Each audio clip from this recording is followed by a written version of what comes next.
Hey y'all, welcome in to another episode of our Sistas Keeper, the Tyler Perry Sistas Live After Show, hosted by your good sis you love to talk TV with, and Your girl Allie Nick giving it to you when I give it to you, but always in the nick of time. always in the nick of time. Hey y'all, how y'all feeling? How y'all doing? I'm excited. I'm a little underwhelmed from the episode, but I'm excited to be here talking with y'all. And I also took some time today, and this is not something that I do, but I'm working on doing this. I took some time today and played in makeup because I felt like playing in makeup, and I really wanted to explore some looks that I had pinned on my Pinterest, and I wanted to do something that was fun, and I feel so energized now. I took an hour and a half, and I was like, I need to be editing, I need to be recording, I need to be doing all of the things, but I'm going to actually do this because this is what I feel called to do, what I really want to do, and I'm so glad that I did it because now I feel so energized, and I'm even more excited to be here with y'all tonight. So, I don't know why I shared that, but I felt the need to share that. Amen. And it's the truth because, like you, good sis, I was a bit underwhelmed with this episode, but the highlight is always coming on live with you and just having a good kiki, what I'm saying, with our good family. And, just seeing what everybody thinking and what their initial thoughts are. And that's always a plus. Come on. I am excited. So, y'all, drop your ratings in the chat. Let us know on a scale of 1 to 10 what you thought about this episode. I'm going to go ahead and start off with the shout-outs as we normally do. Hey, Perspective Plans. Hey, Kathleen. How are you, honey? Hey, Kelly Hester Jones. Shout out to the members in the chat. Shell Jones. Hey, Vaughn C., our lovely moderator. How are you, honey? Janelle, Tracy B., welcome in, everybody. Tamby, A. Noel, Jamaira, Robin K, Deb, how are you, boo? Keisha, who also gave the episode a 5. Thank you, y'all. Thank you. Simply Johnny, how are you? Naya, Rajaya, how are you, honey? Welcome in, y'all. Everybody drop their ratings. Allie, while people are dropping their ratings, how you felt about the episode? You already said you were underwhelmed as well, but want to elaborate? I don't think I've ever said "Where is Aaron" so much in the episode, and the fact that I didn't know it was gonna get him in this episode. Oh baby, it felt like a warm hug. Hello, when Miss Lisa opened that door and there he Allie. was.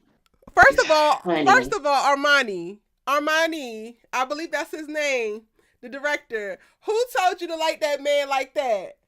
Who told you to get that man an ethereal ass, dreamy ass backlight? As soon as she opened the door, I was like, oh. Yes. Yes, our angel Aaron is here to save the day. Yes. All those things, all the glorious sounds of angels in the background. It was just so. I had to rewind it. I said, wait a minute. That was such an intro. It was. That was such an intro, and I was so here for it. And even though I felt like the episode kind of was a snooze fest, it was just, I guess I can kind of see where they're going with trying to tie up some loose ends. So I'm going to give them that. But, yeah, that was the highlight for me, seeing my baby come on this screen, looking how he was looking. It's like, we don't actually give a damn about any of these loose ends that y'all asses is trying to tie up. We don't care. No, at all. We quite literally do not care. So, you might as well just go ahead and hang it up. Flat screen, honey.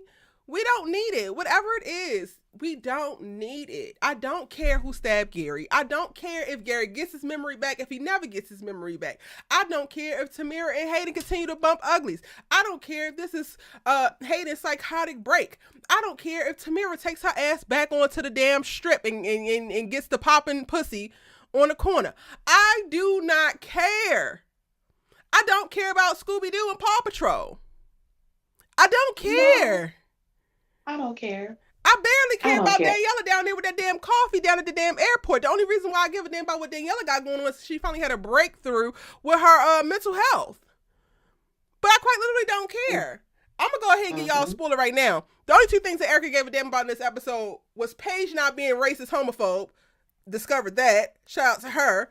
And Karen and Aaron at the very end. Everything else in the middle, child, I don't give a damn. At all. No. I said, baby, and we kept going back when we went back to Tamara and Hayden. I said, baby, I don't care if she called him Gary, Bobby, Ricky, and Mike. I don't care what name she calls him. At all. Quite frankly. You can call him the whole new edition, BBD, Bobby Brown, and Ralph. I don't care.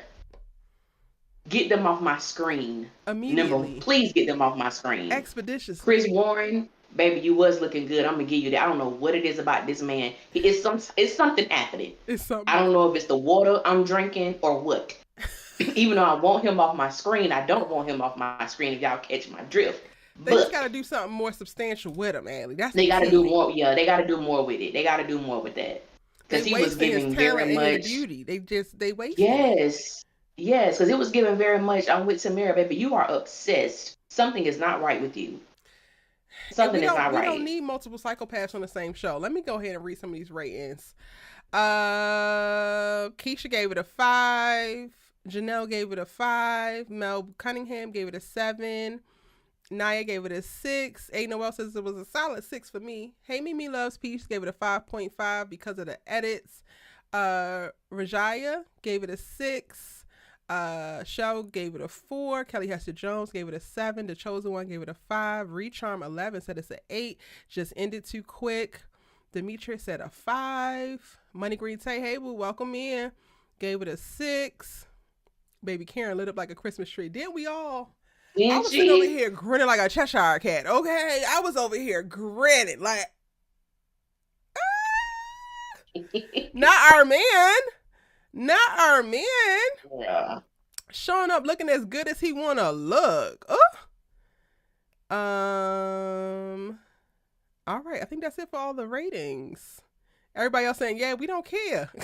Brenda said, tell it, sister. I don't care. 100. We quite literally do not care. No rating. Yeah, people really own that. Don't get no dams. All right, so where are we starting off with then, Allie, if we don't really give a good goddamn? You want to just touch on everything? Because I feel everything can be touched on. Yes, we can. Everything Corey can be gave it a 4. On. Thank you, boo. Hey, okay. Natalie. Welcome in, honey. Natalie Rose, how are you? Hey, everybody. Yes. Well, before we go touching on everything, I also want these writers to stop playing in my face. Stop playing in my face. Stop rewriting the lore. Go and watch the previous seasons because y'all really starting to piss me off.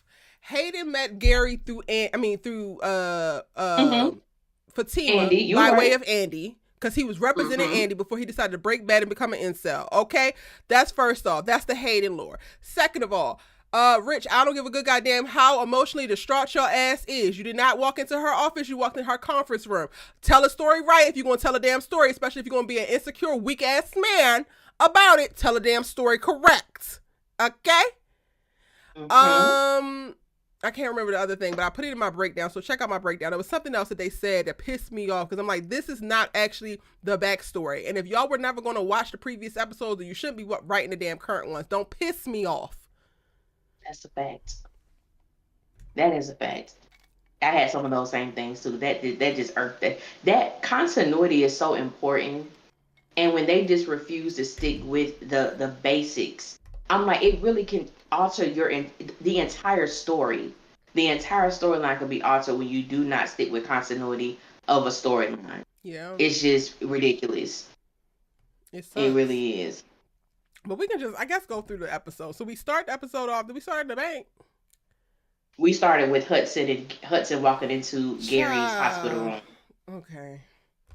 We started with I need your help, sis. I need y'all help. Okay. Because I'm trying to understand. The guy who plays Hudson, is he just a bad actor or I just don't like the bastard? I'm not sure what it is, but like I could rock with a character if he's giving creepy and he's giving like, what are you really here for? Like, what is your motive? I can get down with it and I don't have to like the character in particular. But it's something about him that's just like, you're not giving. Like, you give very much creep, but I don't know. I don't know if it's a little bit of both. I don't know, but something ain't clicking with me with Hudson. Something ain't right with him. What y'all think? Post it in the chat. What y'all think is going on with Hudson? I wouldn't say that he's a bad actor because I believe him in the sleazy, random, greasy-haired white man role. I believe it. But I think that we just, or at least I just don't give a good goddamn. Like, nobody can be as menacing as Gary, and in these moments, it feels like with him trying to exert control over Gary, it's trying to give that he is more menacing while being a feeble ass greasy haired white man.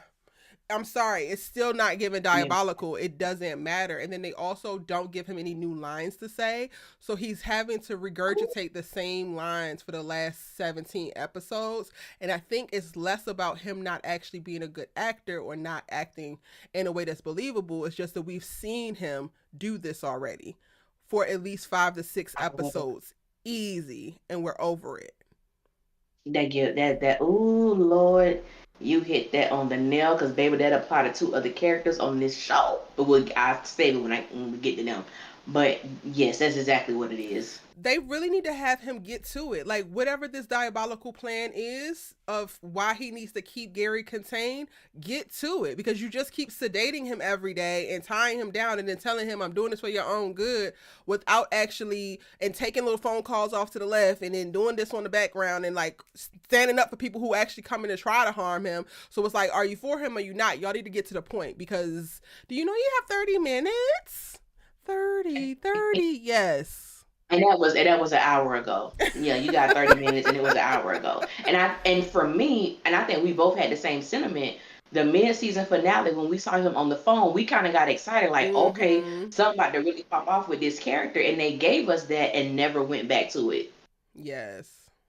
Just never went back to who was he on the phone with? Who did he tell we may have a problem? We have no idea. And that was what, episode 10 or 11? I'm like, y'all got to come on because we getting tired of this Hudson. Yeah.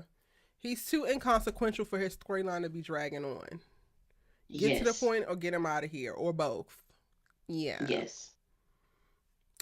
So do we want to stay with Gary since let's do that, because even Cheeto's fineness, Allie, is still, get this man out this bed or get him off the show. That's it. Because I'm also over it. Like, I did not need a whole episode to know that he still got it. I know that the devil was still in there. I did never question it. I know what he's capable of, even if he don't remember what he's capable of. It's going to take one thing, one trigger for him to flip a damn switch and be back to demon incarnate. I'm staying ready so I don't have to ever get ready. So y'all spending the entire episode with him charming and working this goddamn goofy ass nurse was completely unnecessary, because we already know that he's capable of this, and we did not forget, even if Gary did. That's a fact. I'm like, and being that I worked in the medical field for a while, I'm like, I've baby, these nurses, if you are a nurse and you're listening, I ain't talking about you. If you're a nurse in the chat, I ain't talking about you. I'm just talking about my experience with dealing with nurses. Baby, some of them are some diabolical people that they'll get you right health-wise, but they'll jack up your life personally. And this chick here, I'm just like, young, ditzy, overhearing conversations about who Gary is. I'm like, baby, he's in the hospital bed. I know you never read the chart. He ain't all here. He is not all here. You gonna take his word? I said, baby, get this girl off my screen. I understand you, sis, because you're immature and you don't know. But we don't care anymore.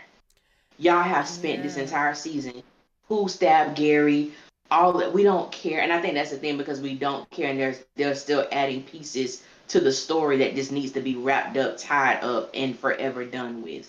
Yeah. We don't care. She looked good. She did. She looked good. She looked good. I'm like, yeah, but Gary, we don't care. At all. We don't care. I still got it. Yeah, you're still demonic. Nobody ever said you lost very it. much so. You never lost it. And as you stated, we didn't need to be reminded. Even if he forgot, we do not need to be reminded of the things that Gary has done, because we are literally reminded every episode with another character. We didn't need that at all. Dang, this lie might Is be that all quick that because that's happened? already with Gary. That's everything from Gary. Yeah. Oh, somebody asked me, who was it? If I still thought that Gary has amnesia. I was trying to find a comment to say who asked. Um, I can't remember, but I still believe that he has amnesia. I'm gonna stick on that. I'm gonna stand on it, and I think even more what solidified it. I do believe that slowly his memory is coming back, but just when he grabbed his phone, he doesn't. It's like he had to speak to himself and say, "Oh, okay, yeah, Hayden is my friend. Maybe he can help me." Like he doesn't know really what he's done to people, and right now I just feel like he's like pulling at straws. He feels like Hayden is his friend. Hayden has been to the hospital before, so yeah, let me, because I'm like, if he really knew what he did, you was having sex with this man, girlfriend, fiance, whatever you want to call her, he probably would be the last person that you would call to help you do anything. So if But I he also does think that not this is have a writer's amnesia, issue. Honestly, it's mm-hmm, less about. I think the character does actually have amnesia, but the way mm-hmm, they're writing it with no rules, and they're leaving themselves all these little trap doors. Where regardless of mm-hmm, like what actually happens, it's fine. Y'all can create the scenario, cool, but you still need to lay out what the world is that we're in. So if we're in a season of the world where Gary actually has amnesia, then you need to have rules that you follow when you're writing as he discovered things. What are the things that are going to be his triggers? Because these things need to denote what type of amnesia he has. Is it chronic? Is it long lasting? Like y'all haven't given us any type of information as it pertains to the diagnosis of the amnesia, but that you have him magically remembering things and magically doing things. And to me, that's the part that's a little disassociated, or not disassociated. It's a little dizzying for the audience because you are not establishing clear rules for which this character is going to actually act on. So for me, him even like, oh, Hayden, my friend, it feels contrived and it feels inauthentic because it's not really clear how this diagnosis is working for Gary or mm-hmm, against Gary and how he's actually navigating it. We've seen the moments where the photos spurred memories, right? But he ain't had no damn photos now. So then like what else is like helping him go through his phone? Like why isn't there a photo on the phone? Why the video don't pop up? You know what I'm saying? And like just mm-hmm. different things that they could actually do. So for me, I think it's less of a does Gary have amnesia or does he not? He's supposed to, but the way they're writing it is creating confusion for the audience because he's getting some little quick wins that he typically would not get if he was supposed to be actually displaying amnesia from this similar circumstance in real life. Yeah, I agree. Because even when he made the statement, when the young lady exited out of his room, and he was like, "I still got it." How do you know? How do you What are you? know? How do you How do you know? What are you? know? What are you remembering about yourself? Like y'all give us a flashback any other time. What is Gary remembering about himself that would lead him to make that statement? So Yeah. it is like it is with sisters. It's like it's sisters. It's gonna always be a writing issue, which is sad. It's gonna always be something that they're missing. And I'm just at this point, I just believe it's intentional because looking at some of their other projects that they worked on, y'all didn't write like this. So it's almost like y'all come over here to TPS, Tyler Perry Studios, and y'all just follow suit with what has been laid out because there's just no way everybody who writes on this show just forget the most important situations and experiences that these characters have had, and they just magically forget about it Right. and they just change it. Like that's no. But even with that though, Allie, like I would argue now that there has been more forgetting or not knowing the lore of previous characters now with this writer's room than Tyler has ever done. Like he has had some I think Tyler has had some missteps as it pertains to like quickly writing and like, oh sir, did you Mm-hmm. forget that you already did this? But they are like completely rewriting backstories and I'm just like, huh? Yeah, I agree. I agree. Yeah, it's a Hmm. big difference. The only thing I would give say about Tyler that he just jacked me up when he completely changed the storyline of how Zach and Karen met and who actually got him the Yeah. job at the airport. He jacked that whole thing up. Mm-hmm. But I do agree with what you said. You could definitely tell Tyler's was, baby, you wrote this in episode 13, we're on episode 19, and you basically got them. They already did this. These Mm-hmm. people here, it's the fact that they weren't even, I'm not going to say they weren't fans of the show, they weren't viewers of the show, some of them. Never watched previous seasons, and you just started like writing as if you got a clear slate. And no, these characters have lives. That's what draw people in. You want to be able to connect. They have previous lives. They have previous storylines that you just have failed to do any research on or Yeah. be invested in. Yeah. So yeah, I agree with that 100%. Okay, so then from there, we go over to the bank. And then some Yes, little we go to the bank. random ass Confederate grandma brings all her little coins down to the bank where she has no account, and she thinks that the little black gay boy is going to do labor for her. No, ma'am. Yeah. And it's not because I'm fabulous. It's not because I will whoop your ass. It's also not because you're racist. It's simply because it's policy, ma'am. Enter Paige. Okay, Paige.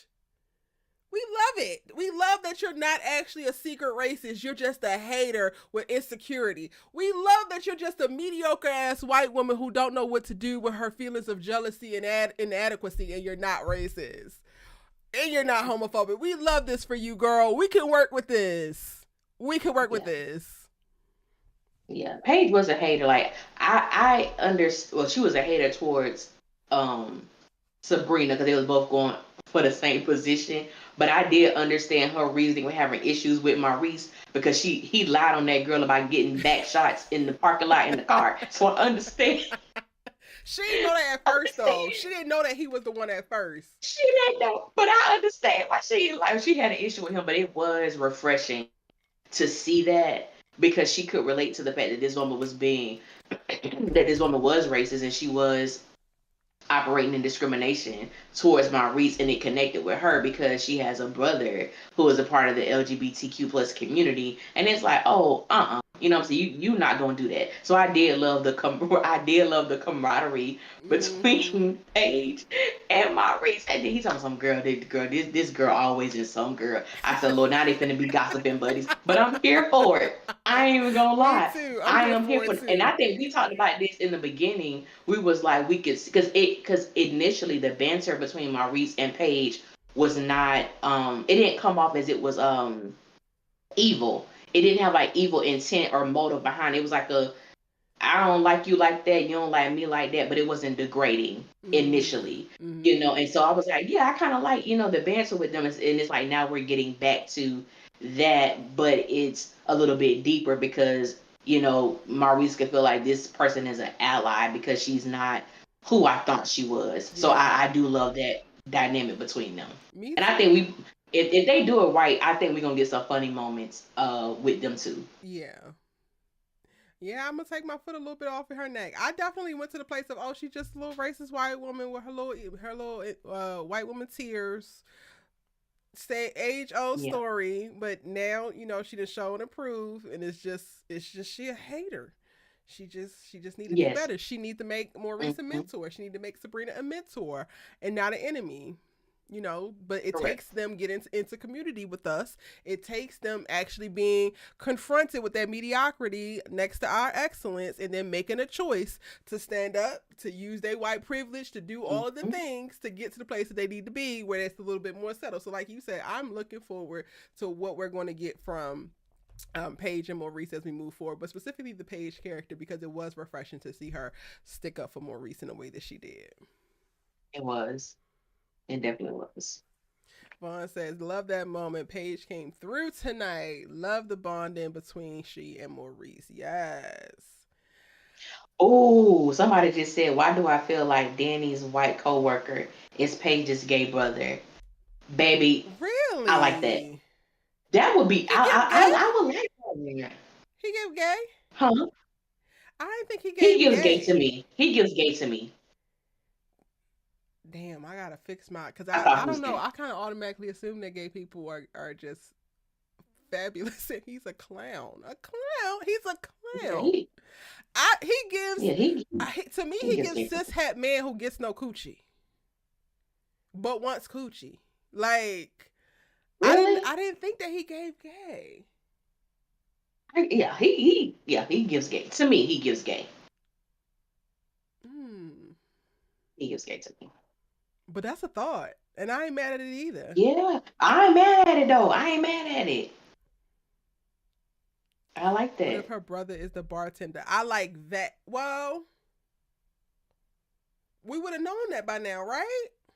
Yeah, we wouldn't know that because him and Maurice are really good Yeah, friends. really good friends.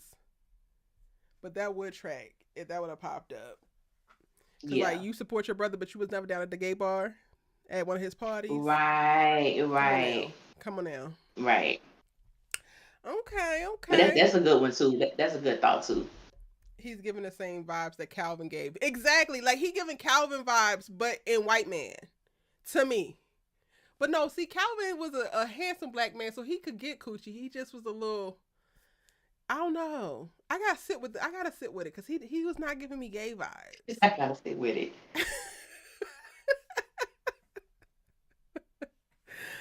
Oh,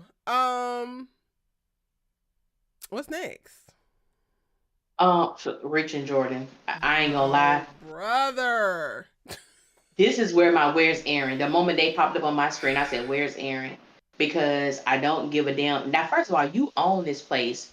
Why are you laid out in amongst your customers like this? What the hell is going on? You that distraught? It's your fault. So even though I wasn't really here for their conversation, I didn't care what they was talking about. I'm like, Rich, you did this to yourself. You jumped to conclusions. Like I said last week, you are quick to assume the worst about Sabrina. And as you stated when we first came in, you talking about how you saw Damani in her office. It was not her office. It was a public place that anybody could come and see. And then, even after knowing all the info, this is why I don't like Rich. Even knowing all the things that he knows about Damani, you know that he did a write up about Sabrina in the company newsletter. You are very aware of everything that's going on in the professional setting with them, and you still jump to the conclusion of Sabrina brought in reinforcement. Like you just, I can't stand that bastard. Because why are you with me if you think the worst of me? Why are you with me if you think I am intentionally trying to hurt you, harm you, do anything that's negative to you? Why are you with Sabrina if that's what you really think about this woman? And then you're screening her calls. She's trying to call you and you're refusing to answer as if she did something to you. I said, baby,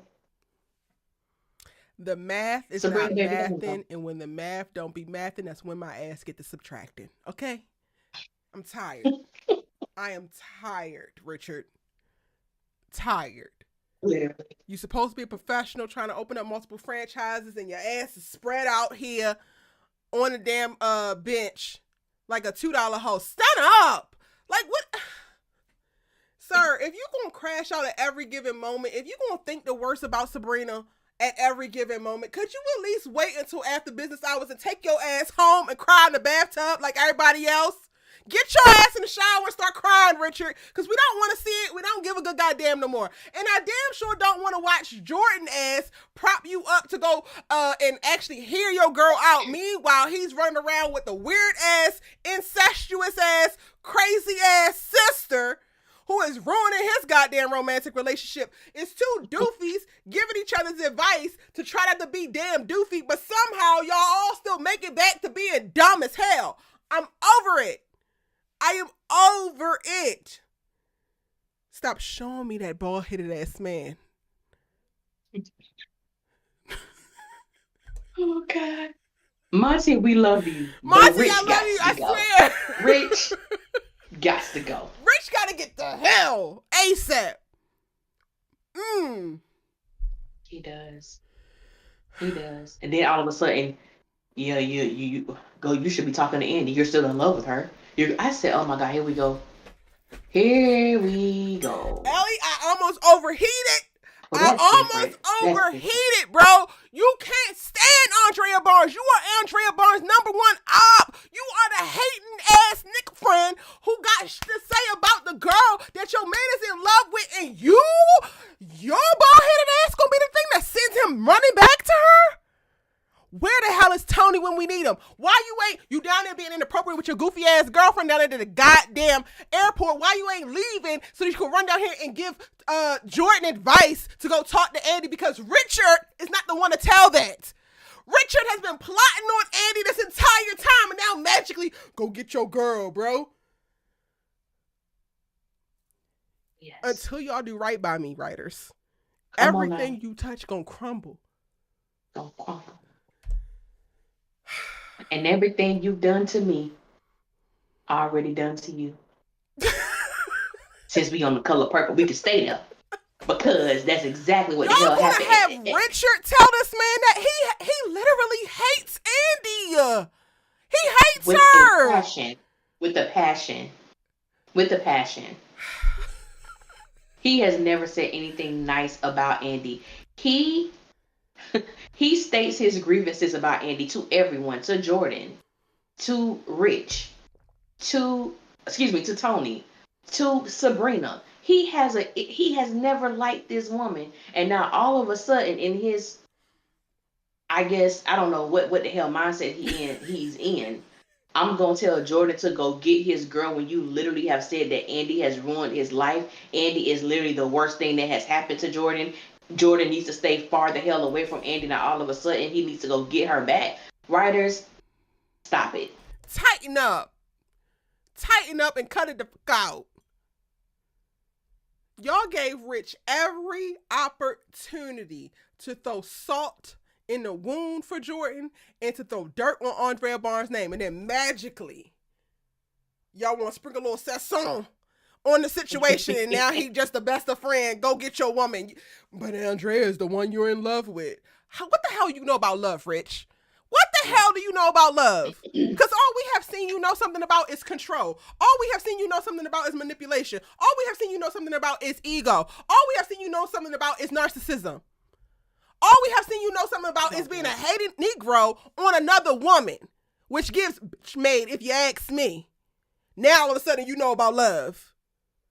Richard, please. Girl, I ain't gonna lie to you because you just said a whole word. But why I thought you was getting ready to go into Boomerang Halle Berry. Love. What do you know about love? You know, I'm sick and tired of men using love like it's some kind of disease you just catch. Love should have brought your ass home last night. Baby, that is a gospel. That should be in the Bible, honey. Halle Berry read Eddie Murphy down. Yes. I said, baby, that was a line. That was a word I'll never forget. But I agree with that. Now all of a sudden you know about love. But the person that you claim to love, you ignore.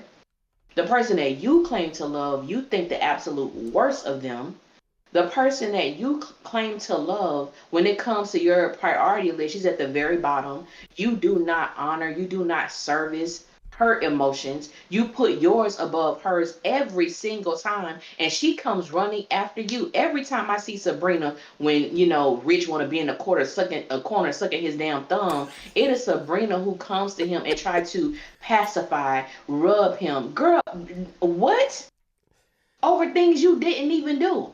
After he says the most inappropriate things to her, you were desperate for my sperm, and now she's sitting here at this table trying to make you feel like, no, baby, that's not what it was. I'm sorry, what? She and after was you desperate told her for your sperm, but you're sprawled out here like a $2 hoe.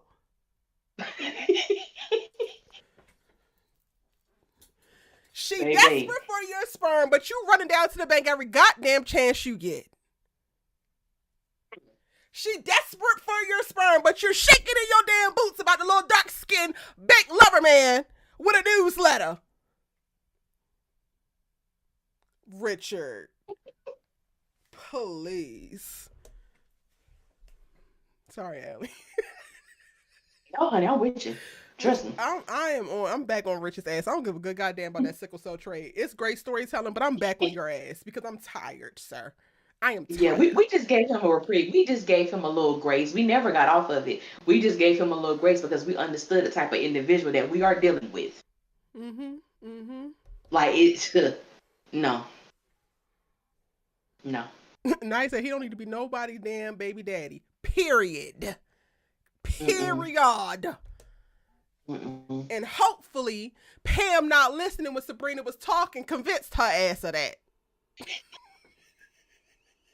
Pam, I ain't even mad at you, sis, because I ain't gonna lie, I laughed when Pam was like, I never knew it'd be such hard work trying to do something and ignore you at the same time. I ain't even gonna lie, I got me a good kiki. But it was not funny because Pam, what are you good for? What are you good for? It was funny, but not. You're pissing me off. Especially when she was like, I know I'm an honorary sister, but I'm a good listener. And I'm like, okay, Pam. Then you ignore this girl the whole time. But you know what? Sometimes when you're speaking and you hear Mm-hmm. yourself and you don't have anybody interrupting or giving feedback, and you actually hear the craziness that's coming out of your vocal cords, Yep. you like, yeah, I just solved this case myself. Yeah, I just Hello. figured it out. Thank you. Thank you, Pam. I'm good. I'm Don't even good. I worry got about it. it. Don't even worry about it. Yeah. So, Don't worry about it, shout sweetheart. out to Sabrina and that actually helping her process. But Pam, I'm gonna need Pam to show some type of assets to her because all Pam is giving right now is liability. And I'm sorry, your cute ass face and your snatch ass waist ain't gonna be able to carry you, honey. We ain't gonna be able to make it enough. We're not. No, no, yeah, she needs to do better. She definitely needs to do better. Even though I got me a good Kiki. Yeah. Do we gotta talk about Paw Patrol? Girl, I don't even. What did they talk about?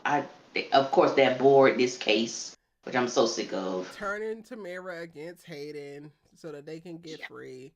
Zach wants to give up the video. Fatima don't want to give up the video because I got a master plan and we need 17 whole minutes with them to talk about it. Meanwhile, we get 3.5 raggedy ass minutes with Aaron and Karen, but y'all want to keep me over here at this raggedy ass duplex with Paw Patrol talking about some Yeah. I do not give a good goddamn about.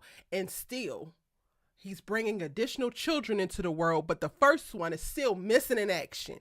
Where's the damn Amber Alert?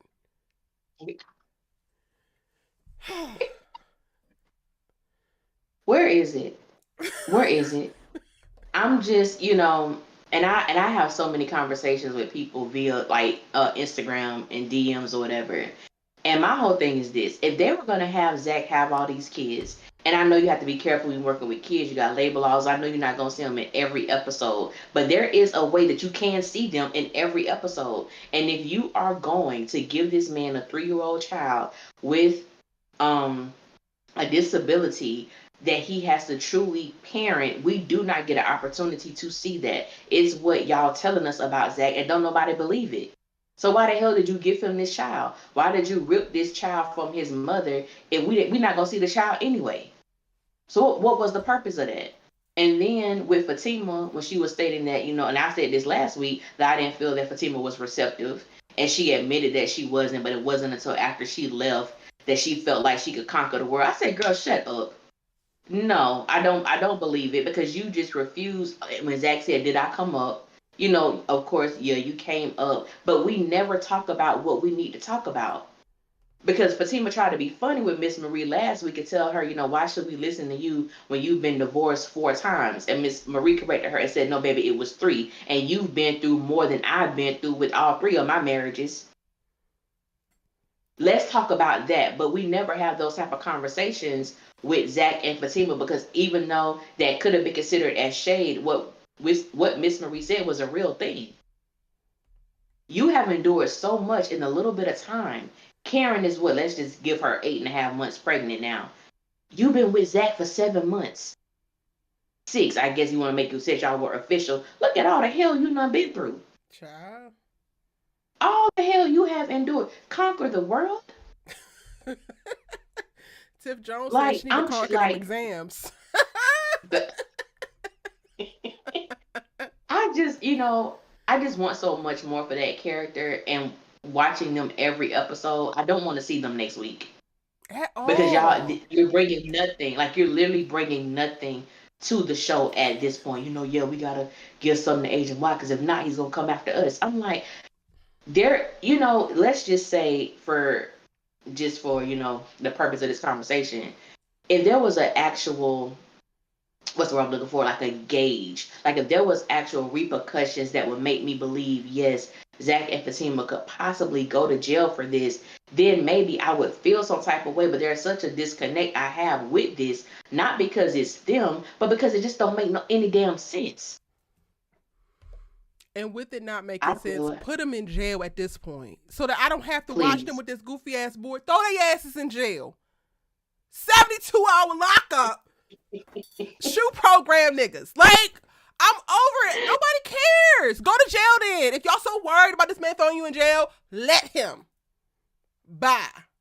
Will they give us 2 episode breaks so we don't got to see y'all's asses? So we going to have to watch you hitting the can on the damn jail bars, wanting to get y'all asses out, calling Andrea Barnes, because while she calling all the goddamn partners and her former clients that we never got to see, you just get to be her reoccurring felon ass friends and go to jail so that we can see her get y'all asses out, because I would much rather watch that than to watch y'all cozy up on this goofy ass couch and play Paw Patrol for 16 episodes.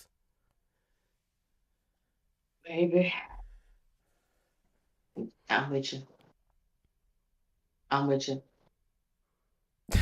It has been such a disservice this season with Zach and Fatima. I don't get it. They are not needed that much, like legit. Lord. But I forgot about that scene. I'm over it. Go to jail, please. That would make the story a little bit more interesting, because y'all being out of jail is doing nothing. And you don't even have a child that you're supposed to have in the home. So it ain't like if you go to jail, something going, what about Michael? Y'all don't take care of him anyway. Prospective plan said Michael's already gone, moved out, gone to college. He'll be back to say thanks, Zachary. Like, that's where we're at now. Literally. Seriously. And speaking of Andi, I forgot all about that scene with her calling.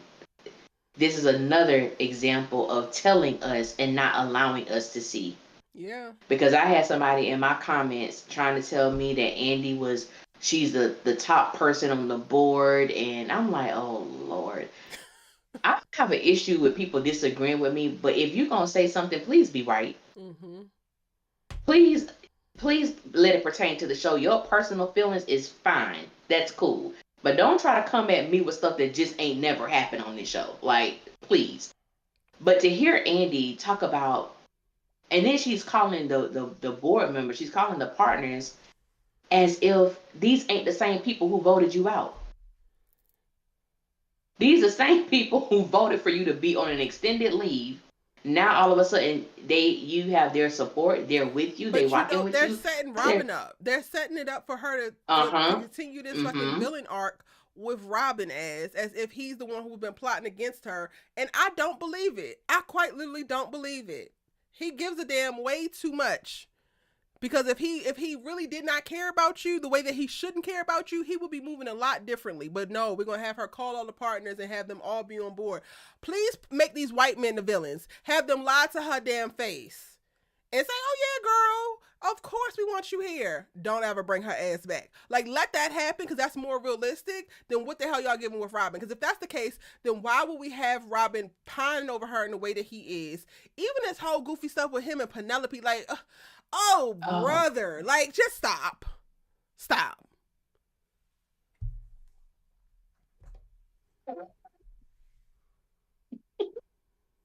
It was so cringe. It was so cringe watching that moment there. And the whole time I was like, Robin, don't tell her jack about you and Andi. Ignore, end the conversation, change directions. If you don't want to talk about the case, then I gotta go. Because, ma'am, don't nobody want your traumatized ass coochie. I'm sorry. We don't want it. We do not want it. We don't want it. No.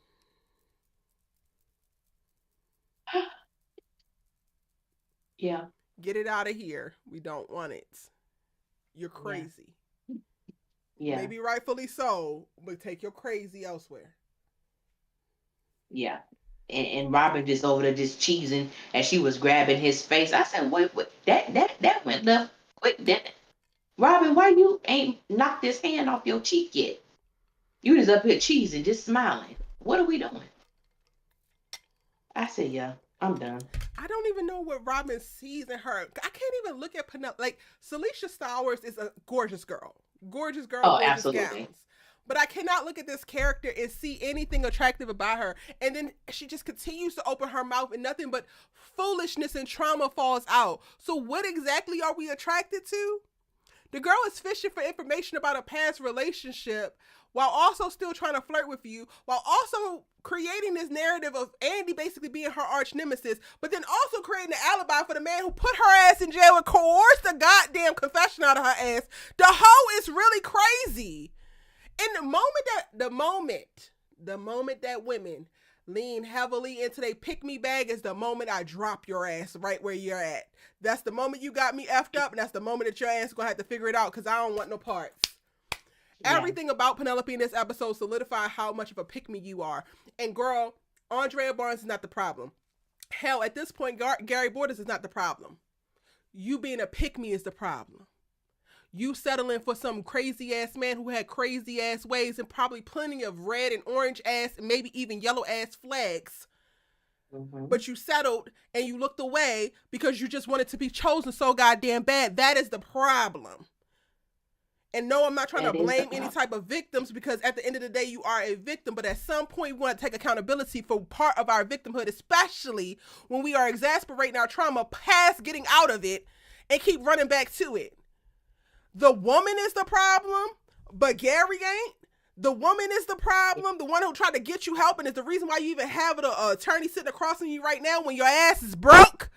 Because the same man that traumatized you, took your baby from you, also stole all your damn money. But that man ain't the problem. And neither is the man who also coerced you into a goddamn confession so that he could close the case because he didn't want to do his goddamn job. But the woman is the problem. Go to hell, Penelope. Please.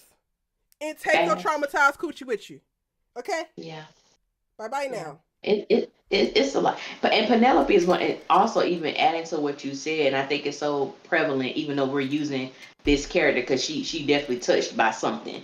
When you have to deal with individuals like this in real life, so not only does Penelope have all those things going on that you mentioned, but even going back to when we were first introduced to this character, it ain't funny, but it's funny. We learned that with Andi, Gary got her in a penthouse and he purchased her a Rolls Royce.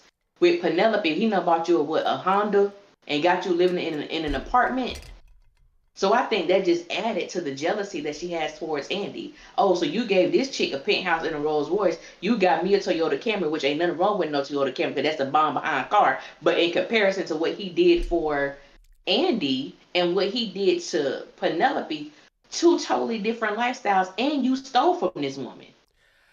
And so, like, yes, that's a point. But then while we're processing all of this, ma'am, you also got what you accepted. Facts. Andrea Barnes wasn't taking nobody's Toyota Camry. No, she was not. Andrea Barnes already had a nice apartment in the same building. The only place for her to go was up. Like, moving on up. If you are jealous of her, then at what point do you look at yourself and be like, well, damn, maybe I should be asking for more? If I'm going to catch the same amount of hell as you, at least I should be asking for more. Which, again, is a him problem and a you problem. That has nothing to do with that lady. If anything, similar to Paige, your ass need to be finding mentors. Can you teach me your ways? Andrea Teach me your ways. I know that you're an esquire, but you ain't down here doing no goddamn work. You ain't down here doing nothing. Can you help me get a tailor? Get some nice suits. Make sure I look good. What tricks you doing? And get these niggas to buy me everything. What tricks you doing, Andi? You do something special with your tongue. You do something with your muscles. You tighten them. You strengthen them. Tell me, oh wise one, because obviously it's something that I'm doing that's not causing me to get in a penthouse and a Rolls Royce with the same man that we both, having sex with. And this sounds like I am big up at Andi, but she did it in a short period of time because we found out that Gary and Penelope been together for 3 years? 3 years. Andi did this in 6 months? Maybe if you made yourself available every morning at 6 o'clock when he's supposed to be at the gym, maybe you would have moved up too, sis. I'm just saying. But like Penelope, the first of all, did you stretch? Did you stretch before you go on these goddamn reaches? Because the way that you are so convinced that Andrea Barnes partnered up with Gary to ruin your life, to lure your ass in, ruin your life, and then push you away because she wants him all to himself. Meanwhile, you have been with her. I mean, you have been with him for approximately, sorry, doing the math in my head, 68% more time, 72% more time than her. You were there first, but she's the reason why you in that relationship. Girl, you quite literally got pregnant before he met Andrea Barnes. Take that coochie elsewhere. We don't want it. Okay? Go heal.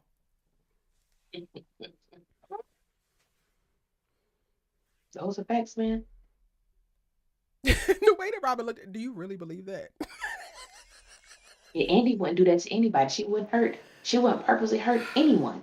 It is such a battle watching Robin because it's like you lean in because Austin is like brilliant as Robin, but then they have him say some goofy ass support Andi and it's just like, oh, but then you lean in more because he like be giving it to you. The little lines that they give him, it's just like, he like, do you really believe? It made me feel like he was saying, silly hoe, do you really believe that? Please tell me you don't really believe that. All I heard was TLC silly hoe in my head. That's all I heard. If you really want to know, boy, you need a silly hoe to do the things that you want to do. And you got one in there, Penelope. And literally. And honestly, Penelope, is so obvious. Maybe you do have a natural attraction to Gary. Maybe you want, I mean, not Gary, to Robin. Maybe you want to feel desire. Maybe this is a part of your grieving process. Cool. But also, girl, you are not doing yourself any favors by framing everything around Andrea Barnes. And then you get the look and, oh, Andi just walked in. Let me do that. I hate ascribing this word to people, but girl, you're pathetic. You're pathetic. It's bad, girl. It's really bad. And I want the writers to, because even everything we said about Penelope, it is real. And I'm like, girl, I know you're dealing with a lot, especially with the traumatic loss that she had. And it's like, but let us see her deal with that loss and not just try to make this about Andi. That part. Make it about the loss. I can't even cultivate enough empathy for her because she's so preoccupied with the Andi of it all that it feels like, girl, you don't really give a damn about this baby. You feel bad because you feel like you lost to Andi. That's what it's given. Yes. I'm sorry, did I cut you off? No, I agree with that. That's what it feels like. It's as if, since we're not making it about the baby, we're making it about Andi and the fact that you feel like she got the upper hand on you. And it's happened in every single time we've seen them together at Andi's penthouse, in the hospital waiting room, in Gary's hospital room. Like, we have seen Penelope feel like she wants to be, why doesn't he remember me? Like, he remembers Andi, but he doesn't remember me. And it's like, girl, you just take this L, sis. And after everything this man has put you through, baby, him not remembering you just might be the best thing that ever happened in your life. Move on. Yeah. Please. It really, and honestly, I think that you hit the nail on the head with her centering Andi in her grief. It takes away from her actually grieving, because I think I would be perfectly fine if she was crashing out behind the loss of the baby. If she was at the maternity ward staring at babies, potentially thinking about kidnapping the baby, I would be like, oh shit, like that's real. Like, but she up in the damn lobby in the waiting area arguing, Andi, what you doing here? What are you doing here? Like, if anything, if you at this hospital, you need to be looking for babies. You need to be at the park crying because you see, like, all of the things that you don't get to have anymore. Like, her centering Andi and her grief is the problem, and it takes away from the humanization of the things that she experienced. So now I just got to look at her like the pick-me that she is. You prioritizing pick-me-ass thoughts versus your actual ass grief. So now I got to call you a pick-me until you get thee away. Yes. Those are facts, man. Those are facts.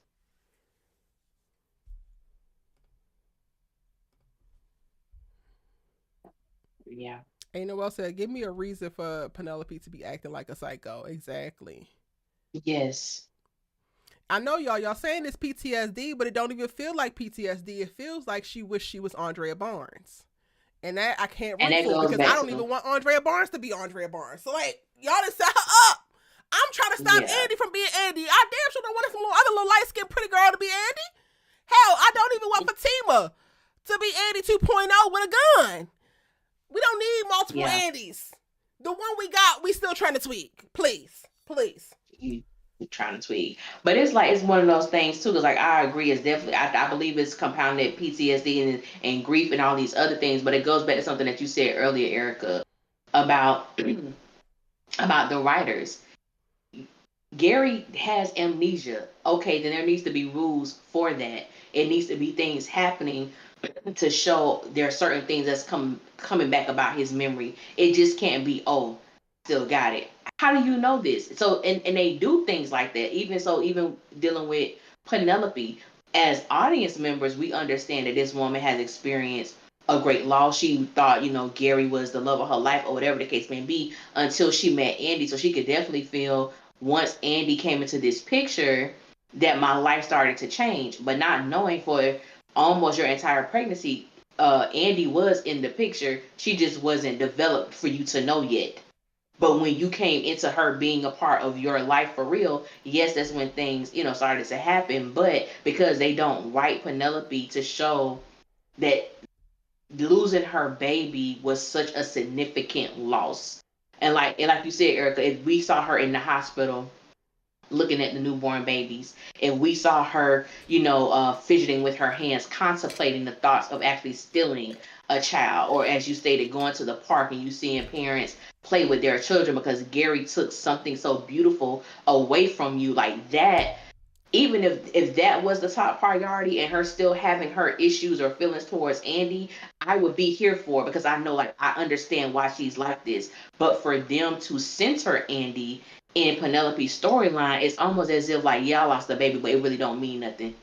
Because I really lost to this hoe, and that's worse. It is just like, girl, right. It was never going to be worse. That was never going to be worse. Because quiet as kept, you was always going to lose to Andrea Barnes. Because while she be giving Space Cadet, she's still that girl, kinda. So, like, you lost before you even entered the game. Like, let us root for you recovering from a real loss, i.e. the baby, because you was always going to take an L from Andrea Barnes. You was always going to take a, just like what A. Noel said, she said, but Gary had a wife during him and Penelope's relationship too, so it was never just her. And then it made me think about the episode where Andi laid it all out to let her know that it was Jasmine in addition to all these other women. So it wasn't just them two. Like, girl, you was never going to win. Ever. But we don't get to see you even mad at any of the other women. It's just Andi, ma'am. It's just Andi. Mm-hmm. Ma'am. Mm-hmm. Yeah. Then you better stick with Andi because you don't want no beef with Jasmine. Yeah. That's your best bet. Yeah, stick being mad with Andi. You was never backslapping Jasmine over the damn table. That was never going down. Her cousins would have been outside within 3.5 seconds, and you would have really, experienced some things. Okay. Okay. Legit. Oh, who next? Who we talk? Did we talk about? We talked about Danny and Tony, did we? Not really. In that whole situation. Oh, not really. Brother. Okay. At some point, are they gonna make the man get VP or not? Because if he's just a supervisor, then let him just be a supervisor. But he damn sure don't give VP, and I'm sick of it. He does not. He does not. And even if he did at one point, maybe you lost it when you start trying to get freaky with Danny in front of the customers. Hello. What the hell? Constantly. No goddamn decorum. No sexual discipline. None. Like, enough. None. And I'm like, I understand when inspiration hits you. Okay. But you're at work. You can contain it till you get home. It ain't that deep for y'all to keep having sex in your office. And don't get me wrong, I'm sure your office is surrounded by other offices. You don't think they heard you? Mm-hmm. You don't think they knew what Danny was coming back there for because y'all did not keep it discreet. And normally when it's that type of situation where you have a subordinate and someone that's in a supervisor position, you're very discreet. I remember my homegirl, I helped her at the time he was her fiance. I helped him get a job when I worked at a doctor's office. Nobody knew except me. Nobody knew that was her fiance until they had a dinner with like 8 of us from the job. I was the only person who we worked with, and he was there for a year and a half. they didn't even know that they were dating each other until they arrived to the dinner, because they was like, for people to meet her fiance, because they was going down south to get married. And when people started to walk in, I wish I would have recorded the look on their faces, because they had no idea. Wow. No one, they didn't know. And I'm like, with these people here, everybody know you boning Danny. Everybody. It ain't no secret. It's all out in the open. You're inappropriate. You touch her inappropriately. You be on your knees behind her desk. Sir, what are you doing? I blame him. All the way. All the way. Because what are you doing? You set this in motion. As that movie, Remember the Titans, my dude said, attitude reflects leadership, Captain. Ooh. So if attitude reflects leadership, Tony, she just following behind you, Captain. Hello. Dumb self. I said, baby, this is a hot mess here. And then as what's his name, Lenny, told her, he was well within his right to file a complaint. He was. Agree. Like, he told no lies. Impressed. You gonna press charges? Impressed. Mm-hmm. I can't even blame the man. Like, y'all doing too much. You've been doing too much. Just take the L and keep it moving. And then you still not have no damn decorum even after you take the damn L. Like, what else do you need? Do you actually need to lose your job? Because that could be arranged as well. It definitely can. And then my thing, what happened to, calling her on the phone or sending an email about coming to your office? You just left the person from HR, the representative from HR, and now you all digging in Danny's desk and all this stuff like that. She wasn't even there. Wrong time. Go back to your office, send an email or an alert or a message to let her know I need to see you in my office. Oh, well, we'll talk later at your house. I said, baby, whatever you got to talk about, it ain't that damn important. I'm sorry. At all. We promise it ain't that important. You will be all right. Working somebody damn nerves. And we just got all of these people with not enough damn Aaron. Like, what? Facts. Okay, we get the moment where she get to throw the coffee or knock the coffee out the boy's hands. Okay. Yeah. Tony come back and forth, back and forth, back and forth. Okay. When Aaron is standing in this damn doorway with this light hitting him like it's hitting him, you could have literally just stood on him for 16 minutes and I would have been perfectly fine. The episode would have gave no notes. Baby. Oh, are we to them now? Have we talked about everybody? I don't know, Allie. Did we talk about Hayden and Samara? Oh, brother. No.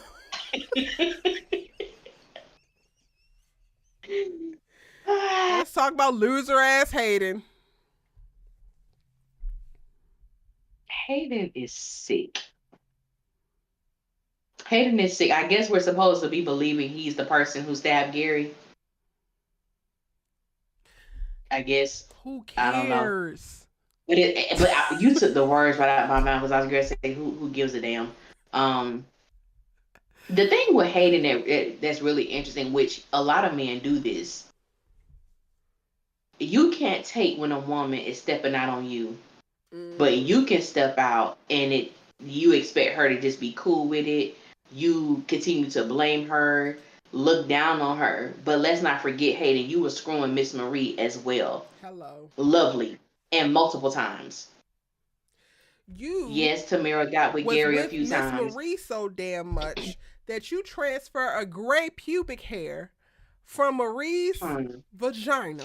Baby, yes, he did. Tamara's mouth. To her mouth. And you want to be throwing tantrums about Gary Borders? Please. Baby, you'll never have nothing to say to me. You would, girl, and the fact that Miss Marie says she don't have grays, baby, that's glitter. Whatever the hell it is, ma'am. I was never supposed to know that. But it's like, Gary, Hayden, you was getting it in. When I thought about how many times he was with Miss Marie in his office, at the hotel room, all these little places and whatever they would do their do at. I'm like, the nerve of you. And then to call Gary your best friend, baby, he's not your best friend. You have Yeah, no but there's just friends. certain lines I won't cross. But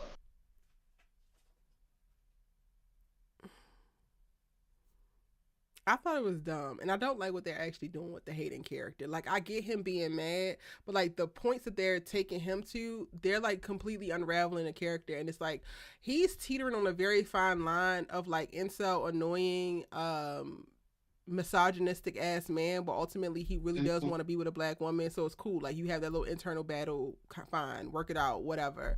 Fatima be still coming at you wrong, so we be still having your back, but it's like this that's gonna make me forever get off of your side at any given point.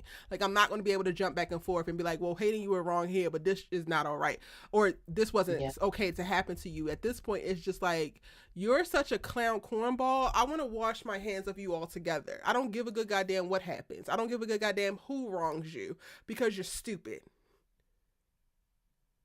quite frankly,